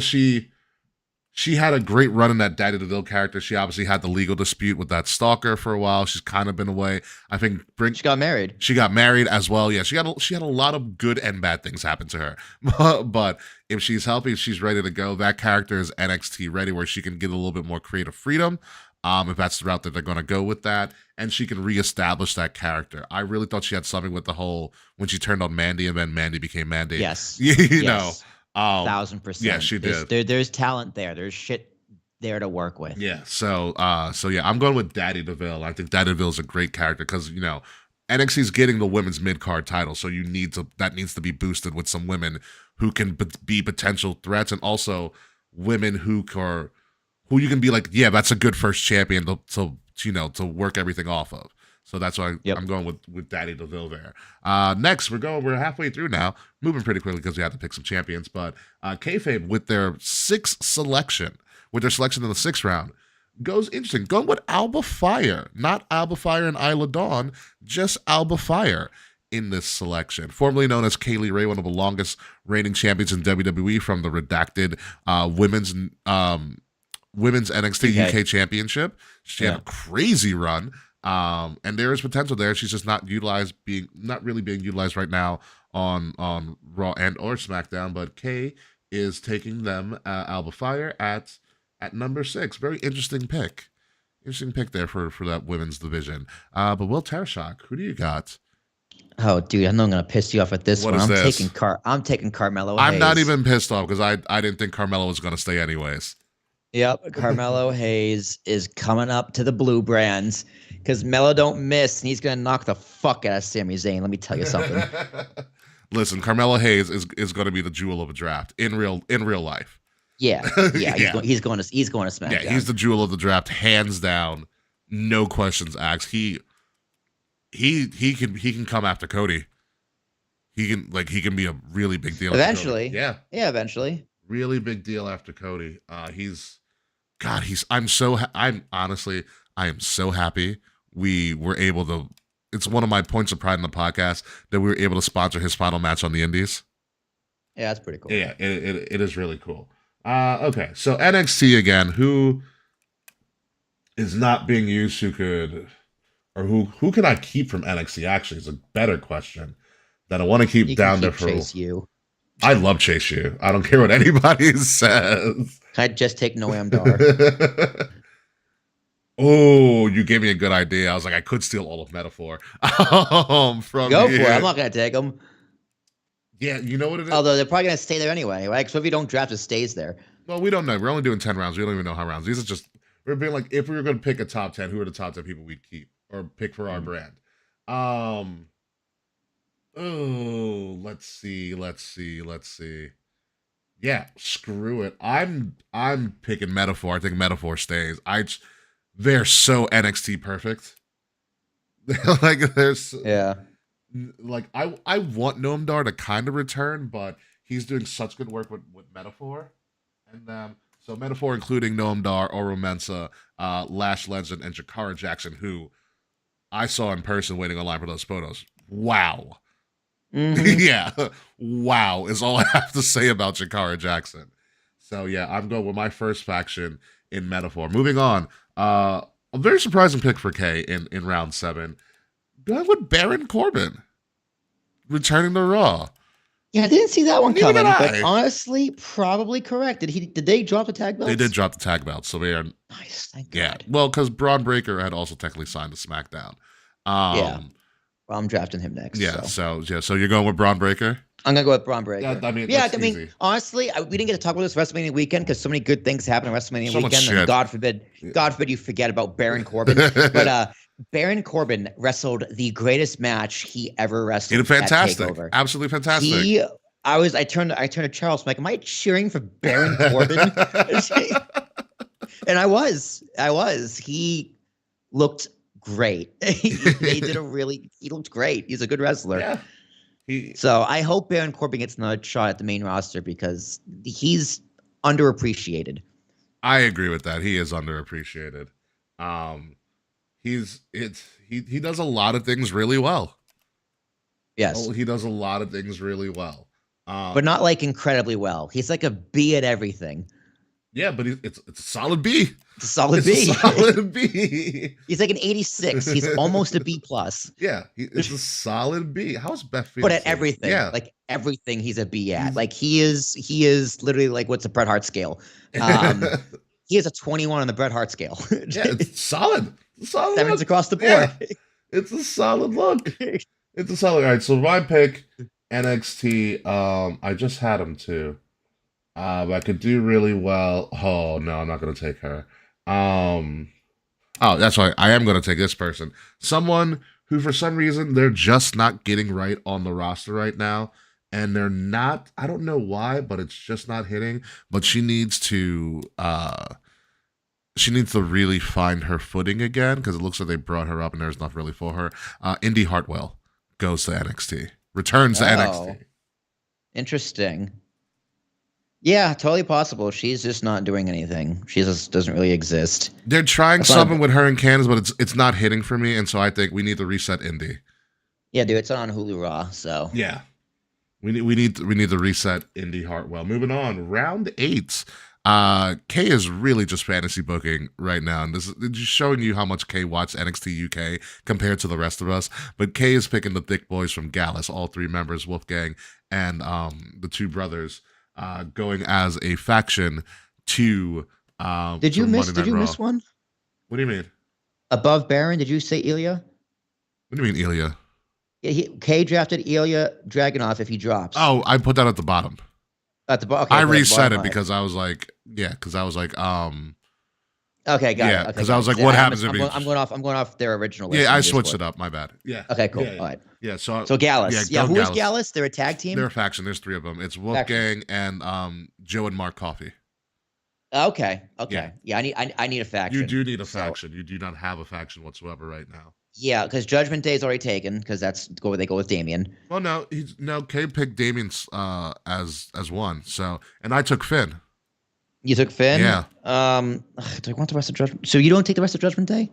No, I just wanted Finn. You think they can be broken up? I think Okay. they're slowly like Dom's moving away. Now that Rhea's gone, God yeah. damn it. All right, I guess I'm taking Bobby Lashley's group. Oh, the Lashley Profits and Beef Out. I don't want Yeah, to they're- call them the Pride, but that's what they're called technically. Yeah, they're very mid. They're not. You could have taken the LWO. Yeah, let me take them instead. I'll take Rey Mysterio and Carlito. You want Ray and Carlito, Yeah. or do you want the LWO? The LWO, Ray and Okay. Carlito are included. Okay. Yes. Yeah. Does So that's Ray, Carlito, Zelina Zelina, and Joaquin Wild and Joaquin, and the other one. Cruz? Yeah, Cruz del Yes. Toro. Yeah, all of Yes. that. So those 5. Those 5. Does that also include Andrade? Because I feel Yes. yeah, that does include Andrade. Yes. That's a great pickup. that's a pickup. great I have a pickup. very full roster now. Yeah, it's a great pickup. I only need to draft one more lady. I haven't drafted one yet. You haven't other than drafted a Becky. lady at all. You got 2 more picks to draft women. I know who you should pick. But let me go to pick mine. I just picked Indy. But also includes Dragon Lee in the LWO as well, because he's technically there. Oh, he always gets injured, so that's fine. Yeah, I'm gonna debut with Randy Orton, kick him in the head, and say, "Sorry, Dragon, it's the season premiere."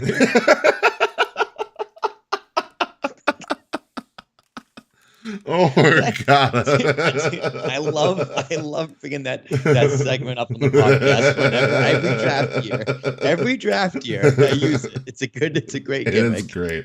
And how has Randy Orton not been drafted yet? That's- Or Kevin Owens? That's. I will. Yeah, I know. I'm just redrafting like the rest of SmackDown. I got As all you my go. picks are pretty much already on SmackDown. Yeah. So. I'm gonna lose this draft. Yeah, so. First, Kay fucked me. Kay screwed you up so badly. Next person I'm picking for NXT, somebody who needs to do something while their partner's away, and they already kind of had some good eyes there when they kind of mic checked Obafemi. Ivar goes to NXT. Yes, he's already there, but yes. Yeah. I Yeah. solidify Yeah, Ivar. Great at draft NXT. pick. Yep. Because him and Obafemi could have a classic series of matches.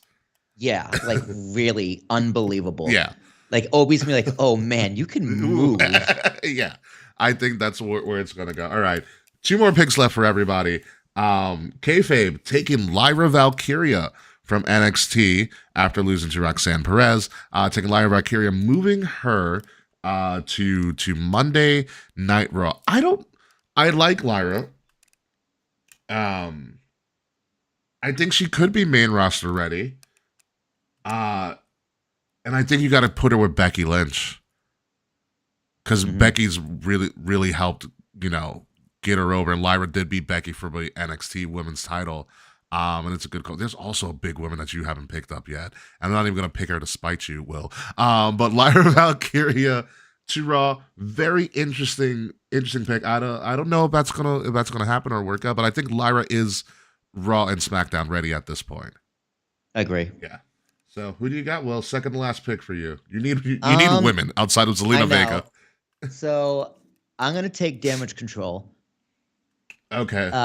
That's Dakota, Io, and then I know the tag champions float, but they still get drafted. They still get a home, yeah.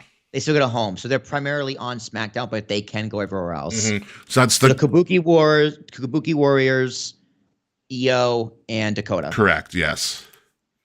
It's a good pick. There's my women's division.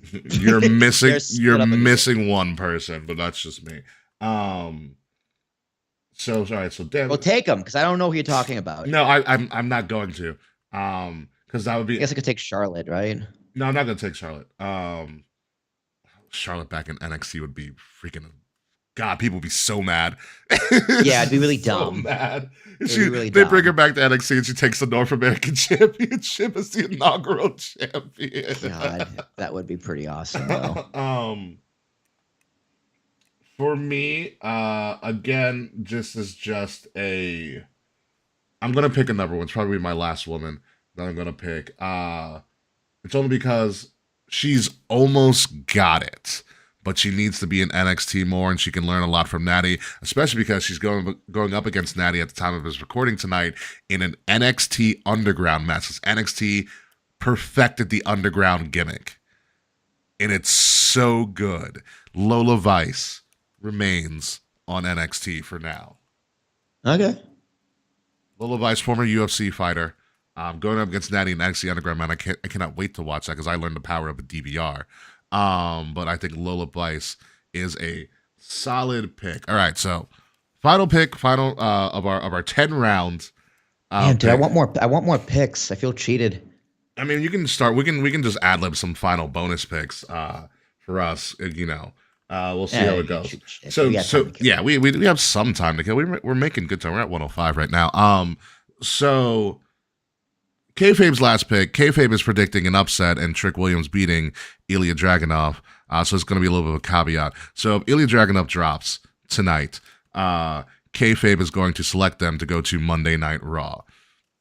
However, if Ilya Dragunov does retain, which I believe will actually occur, then Kayfabe's selection will be a returning Braun Strowman to Monday Night Raw as well. So a pretty interesting big man.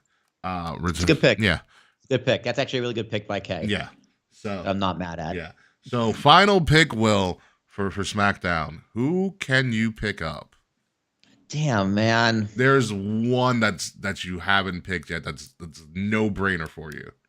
I'm not telling you what it is until after you make the pick and after I make my pick, which I just figured out what I want to do.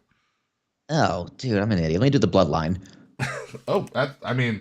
That is a solid one, which Yeah, I get Roman.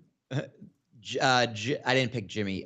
Not Jay. Do I get Jimmy? You get Jimmy. Yeah, I guess you get Roman, Jimmy now. Yeah. Solo, Paul, and Tama Tonga. And The Rock, technically.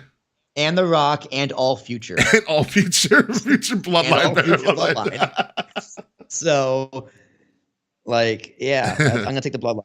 Yeah. What do you think of essentially Solo Sikoa being the Suge Knight of the bloodline? I love what Solo is doing. I love what they're doing with Tama Tonga and everything. I love the whole thing. Yeah, it's a very good wrinkle because Solo's going to run house. Roman's going to come back. You're like, what the hell are you doing? Yeah. Solo's going to be like, you lost too. Losing has consequences. And you lost my tribal chief. Yeah, it's going to be awesome, dude. I don't know if I'm going to buy Roman as a face, but the fact that we wanted Roman to go away and then literally 10 days later, we want Roman is bizarre.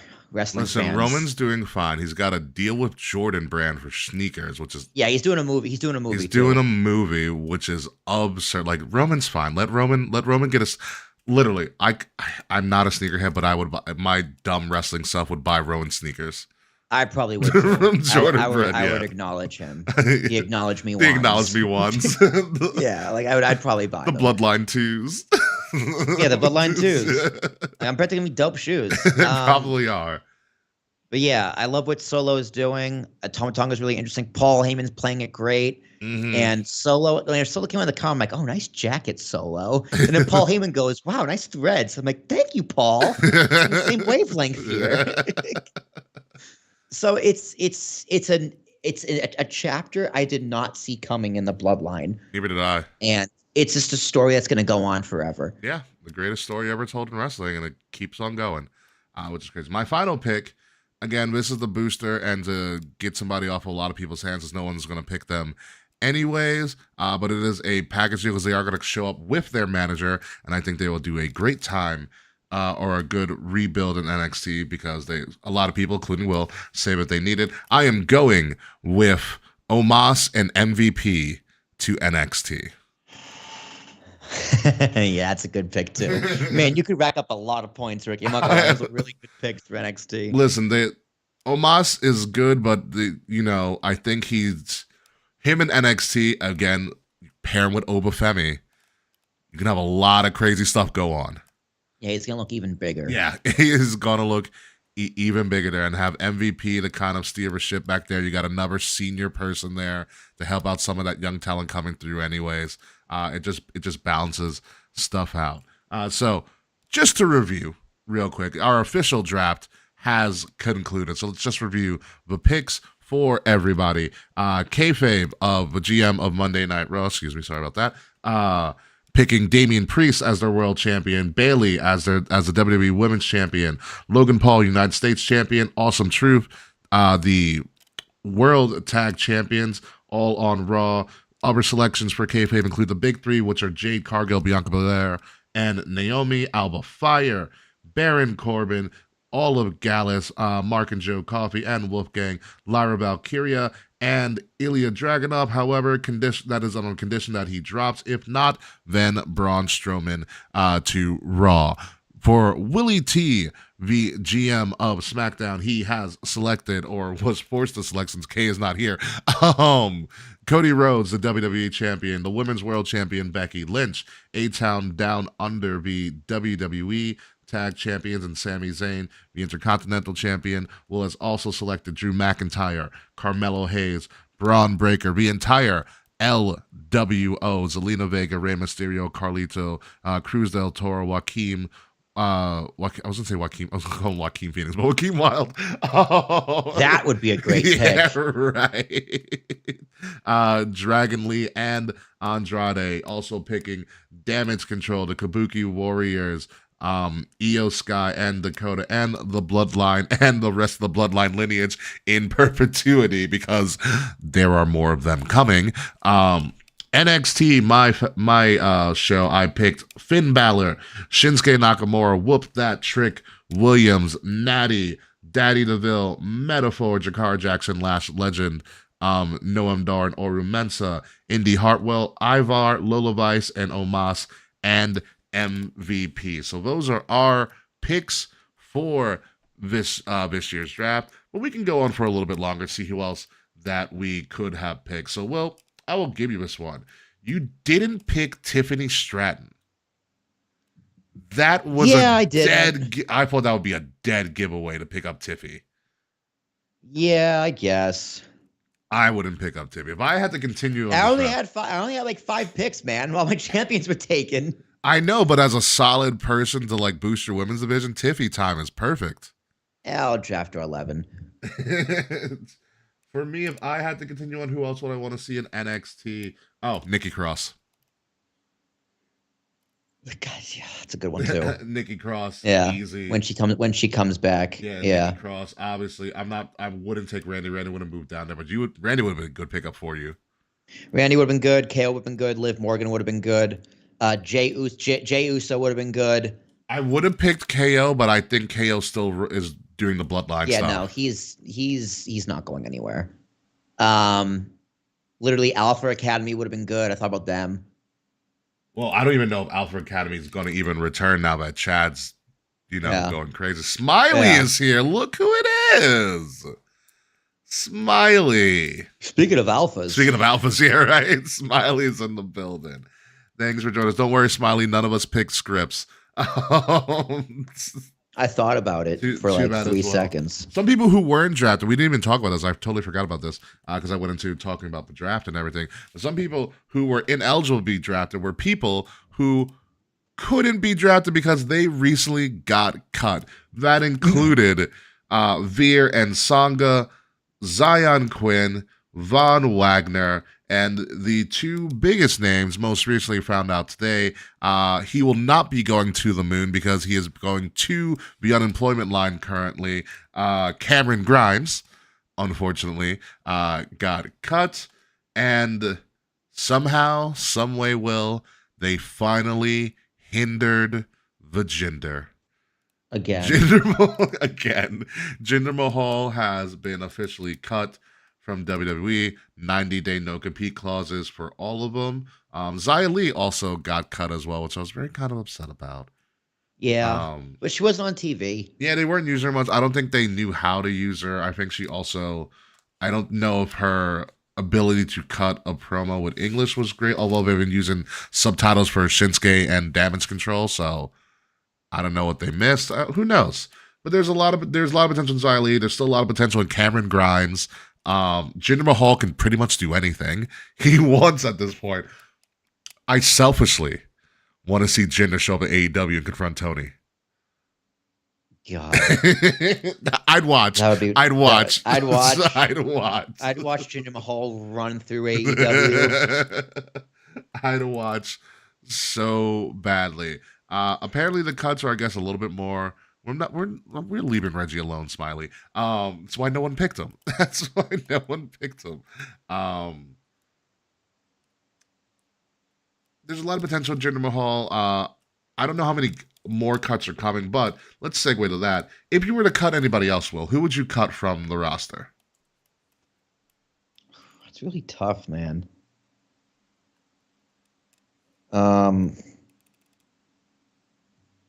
Who would I cut? Man, that's probably Carlito. To be honest, he doesn't do anything. He doesn't really wrestle. I'd probably cut the bald guy in Imperium. Oh, they just took him out.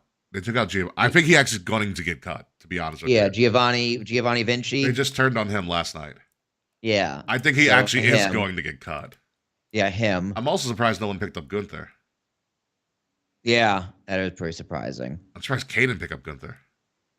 Very surprising. Who else could get cut? I don't know. That's really hard. I could see Otis getting cut. I don't know if he'll get cut. I think if they break up Alpha Academy, which is where it seems like it, because I think they're going to reimagine Team Angle with the Creed brothers and Chad Gable.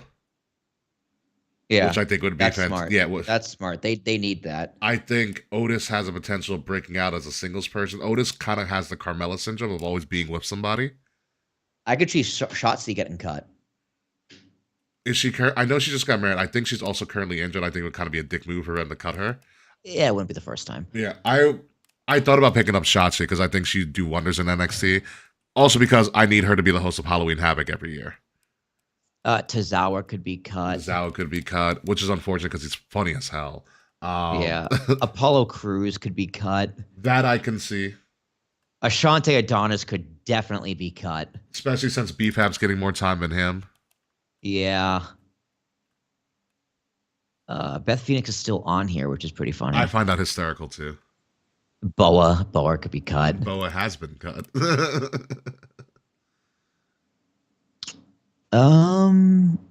You name a few if you're thinking of a few, because I'm just scrolling through now. Brooks Jensen, I think might get the cut. I think Josh Briggs has gotten some time still left on him. Is Cedric? I thought Cedric Alexander was already cut. No, he's still there. He could be cut. He's still there. Dexter Loomis. Yeah, cut. Dexter. I like Eddie Thorpe. He's got potential. Oh, Drew Gulak. He could be cut. Yeah. Have you heard that weird thing that's going on with him and Ronda Rousey? Yeah. That came out before Mania. Yeah, it's bizarre. It's very bizarre. Let me see. I don't know what to think of it. It's just fucking weird. The way she described the story was weird to me. Yeah, it's like, and you're clearly jaded, so I'm gonna take everything you say with a lot of salt. Yeah. I wish Greg Miller would get cut. You hate Greg God, Miller with a burning I passion. fucking hate, because like, dude, it's like I can do your job better than you. I know I could. You and your bitch tits. Call it jealousy. You're correct. Ivy now could get cut. Well, if She's so big. she was had like Michael Cole's composite is really weird. He looks cross-eyed. Ivy now was on that rock show, like the not American Ninja Warrior, was like his American Gladiator thing. That's where they found Ivy Nile. It'd be interesting to see what they do with Ivy Nile if Chad does kind of reform or do a new version of Alpha Academy and like uses the Creed brothers. That's where that's who Ivy Nile is with. You can see Gallows and Anderson being cut. Yeah, they've been running around and they did some NXT stints. Let's see. Not Pete Dunay. I love that Pretty Deadly calls him Dunay. Dunay, it is really funny. Rich Holland, I can see going over doing something with him. I'm not gonna lie. I would cut Scripps, aka Reggie. That's just me being me. Damn, Caleb Braxton at 17 spoke in front of the President G.W. Bush at the White House. For what? As a teenager, she participated in public speaking competitions. Oh. So she competed at the White House. That's nuts. In public speaking. That's a pretty wild bio, Miss Caleb Braxton. Yeah, that's a crazy bio. I think Valentine Flores is already cut. Oh, I forgot about him. I would cut Wendy Chu. She has been cut already. He's injured. That's why I didn't even think about him. I should have picked up a returning Wesley. Okay, we're gonna go. Wesley would have been a great pick. I almost picked up Zoe Stark. I could see Meechin being cut too. Someone's got to wrestle in that family. I don't think they cut Meechin because Keith Lee's not doing anything. It's interesting. It's gonna. Nikita Lyons comes back soon. I hope. Yeah, torn ACLs are a son of a bitch. Nikita, could you imagine Nikita Lyons on like SmackDown doing the split pin? Yeah, I very much. Who is Ryan Popala? Oh, he's part of the bump. Oh, okay. They put a lot of their hosts on there as well, Yeah. not actual performers. Seth's photo was really funny. I like how Shane's still here too. Sean Spears could be cut. Even though he just got back. He's always on the block, dude. Tamina's still on the roster? No, she's getting cut. I thought she already was cut, actually. I don't think she was unless she didn't announce it. You know. Yeah, I think everyone else stays. They better not cut Vic Joseph, I swear to Christ. I'm surprised Vic Joseph isn't the heir apparent because Cole, I don't know if you watched WrestleMania back yet. Cole called Corey Graves the heir apparent to the announced teams. God damn. Yeah, I was like, oh, that's news to me. Yeah, that is definitely news. Yeah. I definitely thought it was Vic Joseph's spot to lose. No, Corey's been there forever. That's true. That's true. And he does a decent job covering SmackDown. Oh, and Zoe Stark. Zoe Stark could totally be cut. Yeah. Shayna Baszler could also be cut. Shayna Baszler. So we'll see what happens. But that is all we have this week for our WWE draft. We are going to see if we got it all right or all wrong. I'm assuming Case got some wrong here. I'm fucked. Ricky could run away with this easily. Because I was thinking smart. Because if I was thinking like fantasy, I'd be like, I take Tiffy, I'll take Sami Zayn. You know, like, since we got to figure out. We also have to figure out what we're battling for. Oh, like who wins in the end? Yeah, not who wins in the end, but like what we win in the end. Like I don't want like a high five. All our points. Yeah, I don't want like a high five. We need a. You want to make a belt? Like just make it a belt. Yeah, create a custom belt. I mean, he's got to ship it back and forth. We could year do to that. year. It is possible. Probably what, a few $100 between the three of us? It's probably like say it's like $150 each. That could be done. Right? It's what, $450? Yeah. Yeah. Yeah. That's doable. It's doable. a lot of custom belt plates. I do a custom belt for my fantasy team. So my I mean, fantasy we also get like a cheap one to make it funny. get like a kid's title. Yeah, a KO. You know what we do? We do the KOTR title, and the side plates are our old logos. Oh, do we have enough of the old logos? We have 3. Yeah, I have them. I have all of them. I got all of them somewhere. Like, you know what? We could because we do 4 side plates. The 4th side plate could be the new KOTR. Remember the hack job KOTR. the hack job what I did? No, you get 2 side plates. Okay, that's fine. Let me look. Podcast. Things that are we have 3. John Cena white on black. There's Yep, I got the old one, the white, the purple ring one with the red ropes. The one my hat's on. The ram with that one. Yeah. I still have that one. We can do that too. Yeah, I have the original. You know the freaking Microsoft Paint one you originally had. Yeah, I don't. I'm surprised I don't. I'm surprised I don't have that in here. We can make that a classic line too. It'd be really funny. Just like put it on a T-shirt somewhere. God, my friend Rob made that. No, he made a worse one. I forget who made. No, my friend Pat Hopkins made the first one. Oh yeah. Yeah, and I went to my friend Carly. I was like, "Hey, Carly, you see this logo? Can you do it better?" And she gave me the white on the black. It was good. It's my favorite. Yeah, it's good. It's my favorite one. Selfishly, it's a very good one. So we can definitely figure it out. But at this point in time, I guess it's time to get fucking out of here, right? We've done our draft. We've done all we need to do. Let's get this show on the road and move to the post show at some point. So, Will, if you may, sir.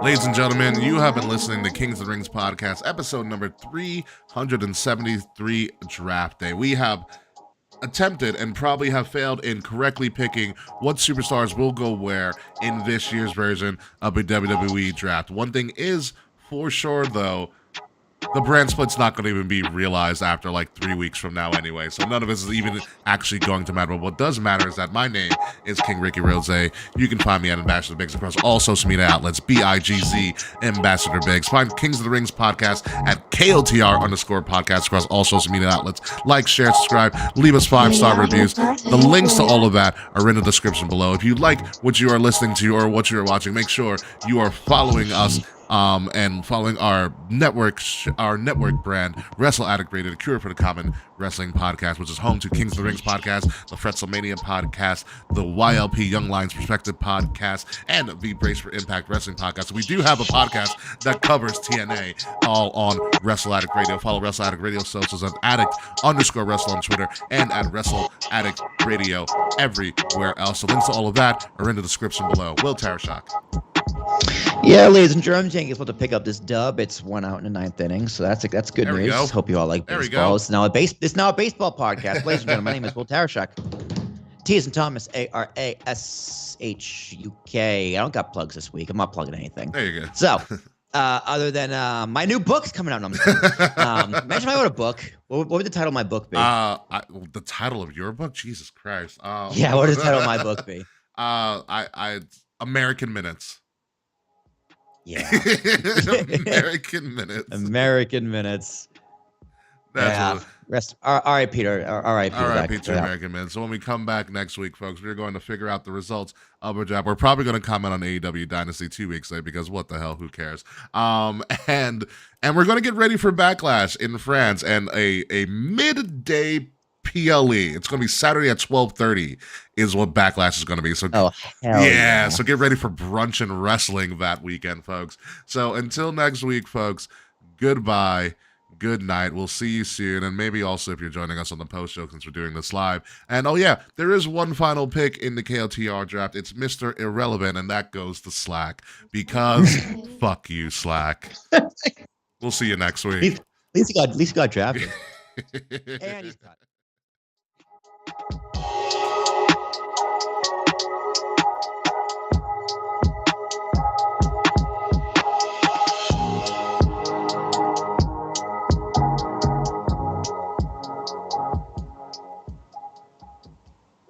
All right. I will say though, Brock Purdy being the Mr. Irrelevant of his draft to make it all the way to Super Bowl is still kind of freaking wild. That is great. You don't see that happen. It doesn't happen. They barely make it out of like training camp. Not as well. Yeah. Everyone's an idiot. It's true. The draft, the scouts are just what ifs. Like I just like, fuck, guys, stop it. What's going on in the world? Do you guys even play football? I don't know. Are scouts typically former players? Like how do you become an NFL scout? Sometimes they're former players. Former players, former coaches. Yeah. I was some coaches would make more sense. Coaches make a lot more sense, but sometimes you get former players. You know, if you're on the bench enough, you end up starting to scout piece instead of figure shit out. Yankees won. Let's go. There we go. Cole Hamels, man. Not Cole Hamels. Cole Hamels. Clay Holmes. Like Clay Cole Holmes. Hamels. What the fuck is his name? Clay Holmes. It's Clay Holmes is our closer. Yeah. Fucking lights out. Nice. Cole Hamels. I was like, when the hell did we get Cole Hamels? Was he in a cryogenic chamber this whole time? Yeah, next to what's his name? Oh, I know that's the wrong one. Fuck. I'm supposed to just normalize this file. Next to Walt Disney. Oh my god, that'll be absolutely nuts. Returning Cole Hamels is one. Oh, dude. All right. So have you ever heard of this place called Chip City? No. All right. Chip City is this like it's like a gourmet cookie place, but the cookies are like the size of my hand. Ooh. And they're sounds lovely. And they're thick. Sounds extra yeah, lovely. it's unreal. So, and like I was with my friend and we bought 6 of these cookies on Friday, Saturday. And they're like a meal. I'm not going to lie. Like they take forever to finish. It's that big and that thick of a cookie. It's too much cookie, man. It's a lot of cookie, but like their shop is pretty dope. You can put ice cream on top of this cookie. Ooh. Yeah. Yeah. I'm very, very excited about chips. I'm going to have the last one tonight. It's a brookie cookie or brookie. Ooh. Yeah. God damn, Ricky, now I want cookies. There might be a Chip City by you. I don't know. That's what you do to me. I mean, it's New York. There's got to be one somewhere. Yeah, you're close by. But like, Chip I City. take Chip City over Insomnia cookies right now. That's Chip City cookies. There's one. There's no way there's one on Washington Street. I bet you there isn't there. Oh my God, there is. you- It's no, that's not Carl. Okay, there it is. Chip City. Yeah, okay. It's next to Carlos Bay. I know what this is. How have I never seen this? I walk by this like literally all the time. Do you see a picture of their cookies? Hang on, let me go to the website. Yeah. Chip City. Yeah, Washington, 113 Washington Street. I don't have a website. These fuckers. All right, let me go to Instagram. They should have a website, don't they? They definitely have a website. Not the local one. Oh, Oh my God. Yeah. It's like a patty. yeah. It's freaking Why? huge. This is too much. It's freaking huge. It's freaking massive, dude. It's so big, but I love it. Oh God. Okay, I know what Jess and I are doing this weekend. It would have been great for you for 420. I know. We would literally do the dispensary's across the street from there. Are you serious? Right around the corner. I'm not even kidding. Holy crap. I did, yeah, dude. Try Chip City. Let me know what you think. There's a you've had like a dipped in smash. No, I haven't. It's like a ice cream donut hot dog place. Okay. Like it's really good. Ice cream donut hot dog. Yeah, they're like hot dogs and like ice cream and donuts. But their donuts are really good. Huh. Interesting. I mean, I have a donut shop by me called Norfolk Donut Company. And they dip them and like it's like Oreo donuts, so it's like dipped and it's really good. Ooh, Yeah, they're really good. The cookies are really That's good. pretty dope. That's really, really dope. Yeah, no. I'm definitely gonna get some ice cream after I get off this call. So I remember we bought ice cream. Oh, did you? What flavor? It was it's a swirl. It was like a caramel and like waffle cone vanilla swirl. Gotcha. Caramel and waffle cone. That actually sounds pretty interesting. I was right. The draft is in Detroit this year. The NFL draft. The NFL draft is such a waste of time. NFL draft is really just an excuse to drink. That's all the NFL draft is. Yeah. And also, the NFL draft theme also reminds me of Jimmy Uso's theme. When Jimmy came out with his theme, I was like, did we make a selection? Is this the draft? Yeah. What is happening here? Like with the third pick of the NFL draft. Oh my god. Such a pain. Yeah, what is going on in New England with your boys, the Patriots? What are they doing? So it came out that the owner of the Patriots was going, but Kraft? Yeah, Kraft was telling people not to hire Belichick. Oh, that's not good. Well, why? Because he's losing all the time. The team's bad. You always blame the head coach when the team's bad. That just sounds par for the course. No, but he told the owner of the Atlanta Falcons, "Yo, don't hire him." Oh, Yeah, that's yeah. Don't do that. Yeah. What? Why? Why would you do I that? think he's just mad. I think him and Belichick ended on bad terms. Yeah, it was real funky. I was like, oh, that's a good. Fretz, yes, we are still on. We're on the post show. Fretz, how was your birthday? Tell us all about it. Let us know what's going on. You know what the Patriots didn't need after Dynasty ended? Fucking infighting like children. What do you mean inviting children? Like infighting. Oh, like infighting. children. I thought you said inviting children. Yeah. Like, who invited children to an NFL team? Fucking wow. Yeah, the Patriots are going to be good for a long time. Yeah, probably until Warcraft dies, honestly. Yeah.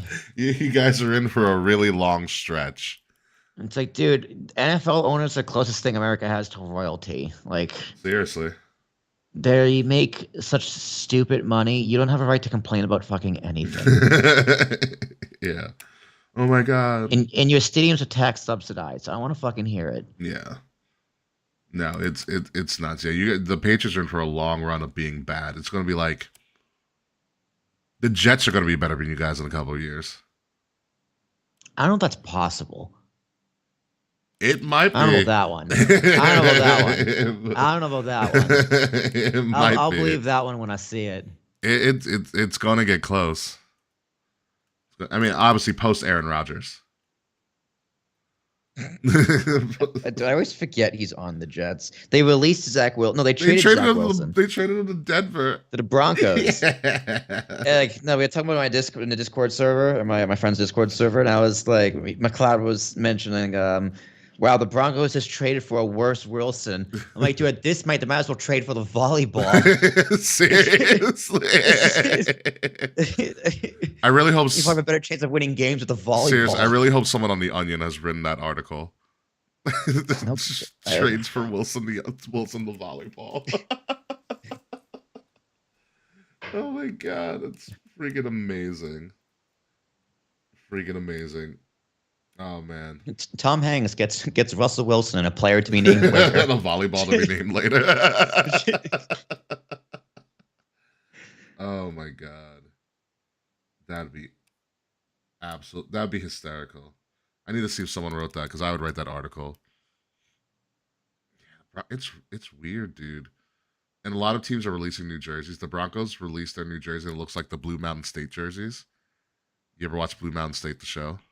I've seen episodes, yeah. Apparently that show might be making a comeback. He drafts not the wrong Wilson. Yeah, Blue Mountain State. Blue Mountain State's a great show. Did the Islanders get bumped or are they still playing? No, the Islanders, they only lost game one. Their playoff started the other day. Okay. Because I know it's basketball players are like coming, or if not already started, and hockey playoffs just started. Mm-hmm. So it's like that. It's honestly, it's just spring is the best time for sports. Like between March. I still say October. Yeah, football starts. Get the end of baseball. Basketball starts. Yeah, it's a great time.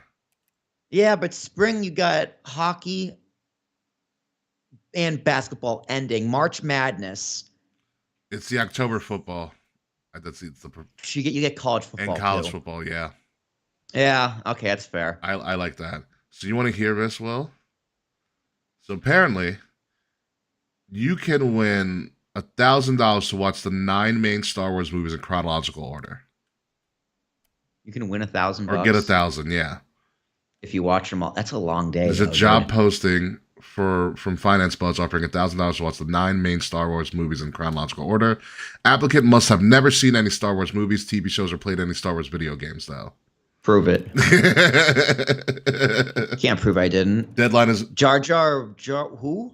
well, yeah, right. The deadline to apply is May 4th, and the chosen candidate will have 1 week to watch the movies. Sometime you in have late to do it May. all at once. You just gotta do it at some point throughout the week. Yeah, Dude, that's 2 a day. Come on, easy. yeah. Easy. I could probably do a trilogy in a day. Easy. Yeah. Let me see. All right. So job description says Finance Buzz only wants a candidate with fresh Padawan eyes whose opinion and ratings What's a Padawan?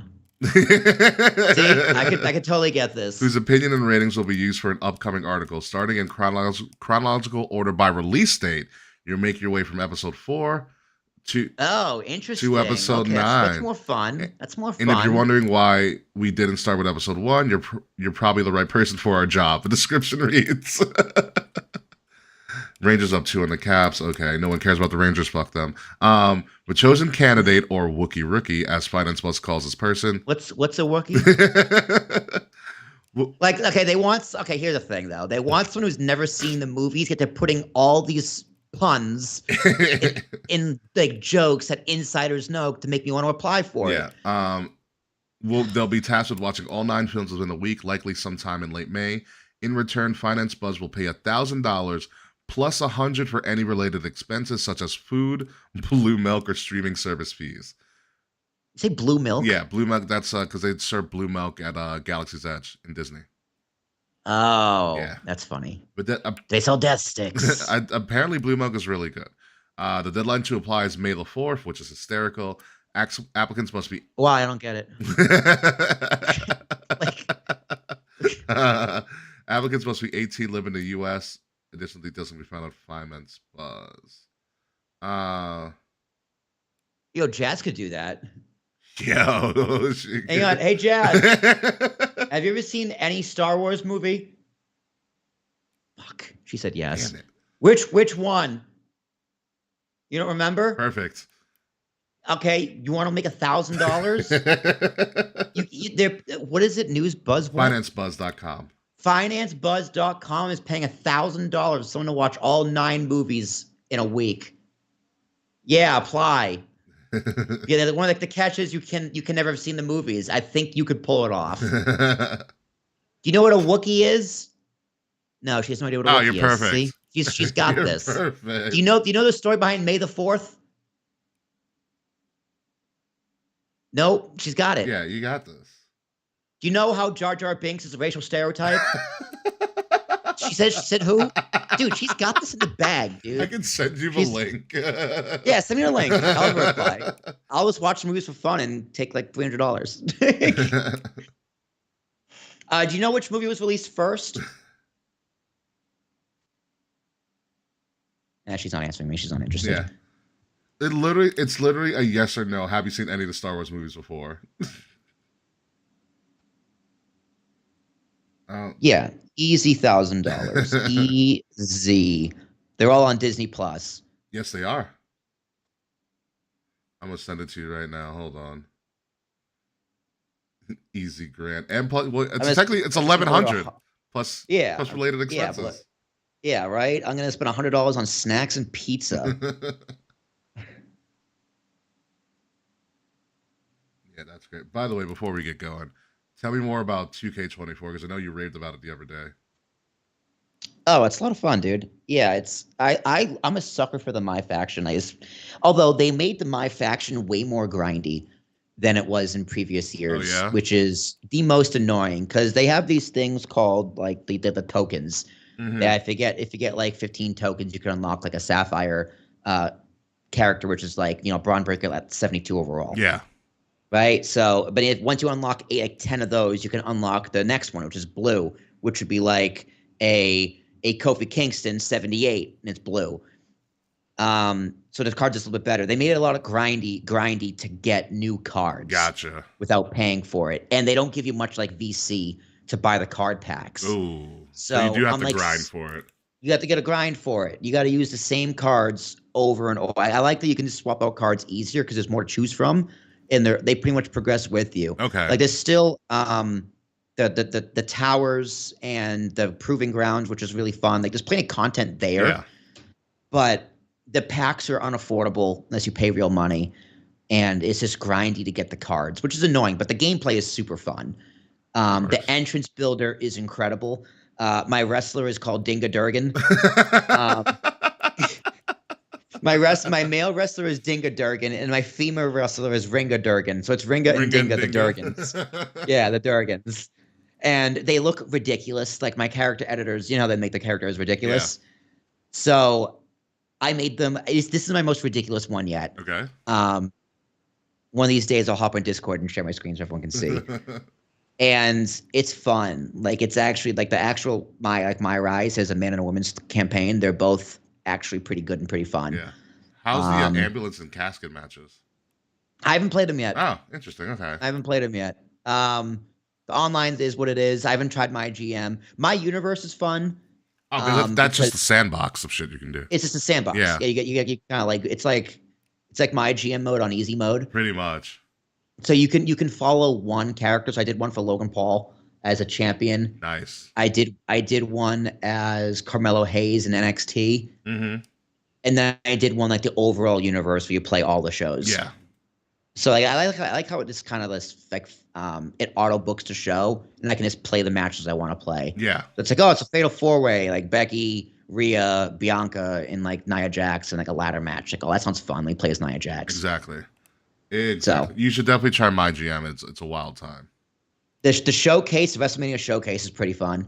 Corey Graves does a really good job narrating. Good. And they cover a lot of matches. Like Rick Rude and Ultimate Warrior was a match. I don't even care. I don't even care about that match. Yeah, with Rick Rude having an IC title on his tights. Oh, that's not the one where he had his wife on. No, okay. not the one where he had his wife. Oh, so yeah, it's fun. You do Hogan Andre. I'm about to do Hogan Warrior at WrestleMania like 5. It's like 5 or 6, I think. Yeah. So or 5 or 6. So they do a lot of the 80s manias, and then they skip to 10, 13, and then like 25, and then the 30s. Oh, so Undertaker Shawn's in there. Yeah. Nice. Yeah. I'd replay Undertaker Shawn in a heartbeat. Yeah. So it's a lot of fun. The game's gorgeous. It's not that buggy. It's only crashed on me once. Okay. They want me to, although I capped it at not 30 frames. I turned VSync off for less screen tearing. Mm-hmm. So that was one thing. The game was like, yeah, your graphics card's just like a little too good. It was WrestleMania 6. Thanks, Freds. Yeah. Or it's my monitor. It was something in the settings wasn't connected with the software wasn't connecting with the hardware. Yeah. So I turned off VSync and it hasn't crashed since. Oh, you replay Firefly Funhouse too? Dude. Yeah, I haven't done that yet. Cinematic Firefly. I noticed the Firefly Funhouse is like an arena. Yeah, the game is excellent. It's a huge roster. I didn't do any of the DLC, but it adds more characters, which is kind of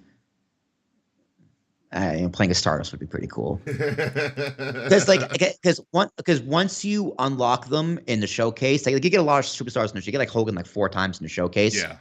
You can then put them on a roster and play as them in the My Universe mode. That works. Yeah, so that's what I'm going to end up doing My Universe for once I beat the showcase. Yeah. I'm just going to put them all in different brands, and then like Logan Paul will be in a feud with Randy Savage. Right? Like, why the fuck not? I would love that promo. Listen here, Logan. You little shit. I'm the cream of the crop. You're the cream of a thing called Vine, oh yeah. And what happened to Vine? It sank to the bottom. Oh yes it did. But me and my Elizabeth, we took our cream right to the top. Oh my god. I don't know how he did that. That made my voice hoarse a little bit. Yeah, he did that all the time. Yeah. 3 minutes of playtime. Bonesaw. Bonesaw is ready. Oh, that's right. Freaking, they've been. I think I told you this before. They've been re-releasing all the Spider-Man. Yeah. Yeah. I think they're on Spider-Man 3 this week, or Spider-Man. Yes, no, Spider-Man 2 this week. Next week, Spider-Man 3. Did I watch Spider-Man 3 like a few months ago? And it's not as bad as I remember.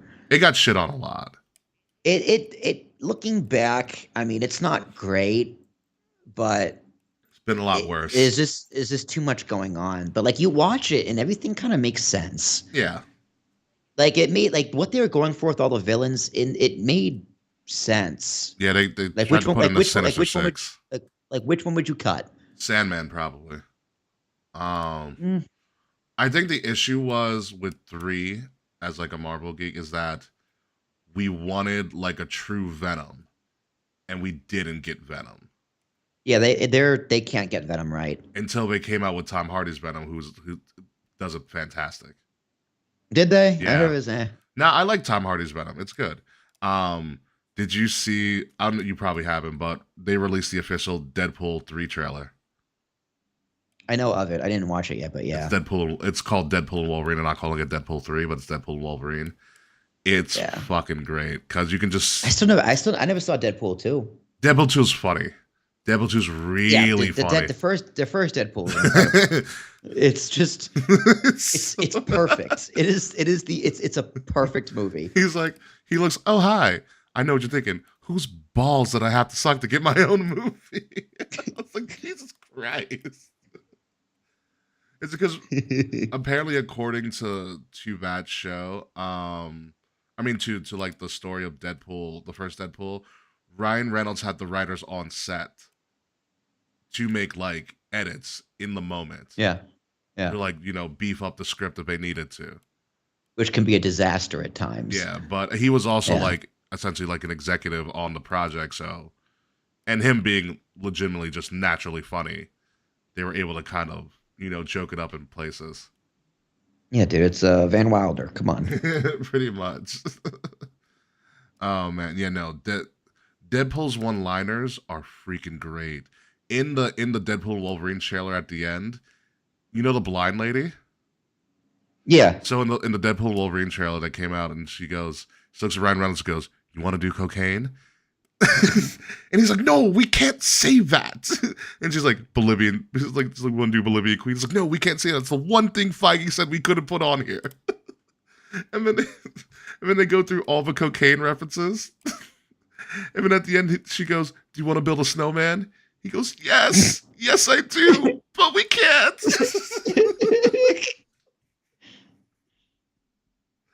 Oh my god, it's gonna be hysterical. I can't wait. It's coming out in end of July. It's gonna be really fucking funny. But on that note, folks, I'm ready to get out of here. I've talked myself into getting this cookie at the end of the night, so we're gonna. Yeah, dude, I want to get cookies and watch Deadpool. Do it over the weekend. Yeah. Watch Deadpool 2. You might need to rewatch Deadpool 1, but yeah, I gotta watch them both. Yeah, I gotta watch them both. Yeah, you'll be good. All right, folks, we're getting out of here. We will see all of you cool cats later. Peace. All right, I'll finish this and get it uploaded tonight.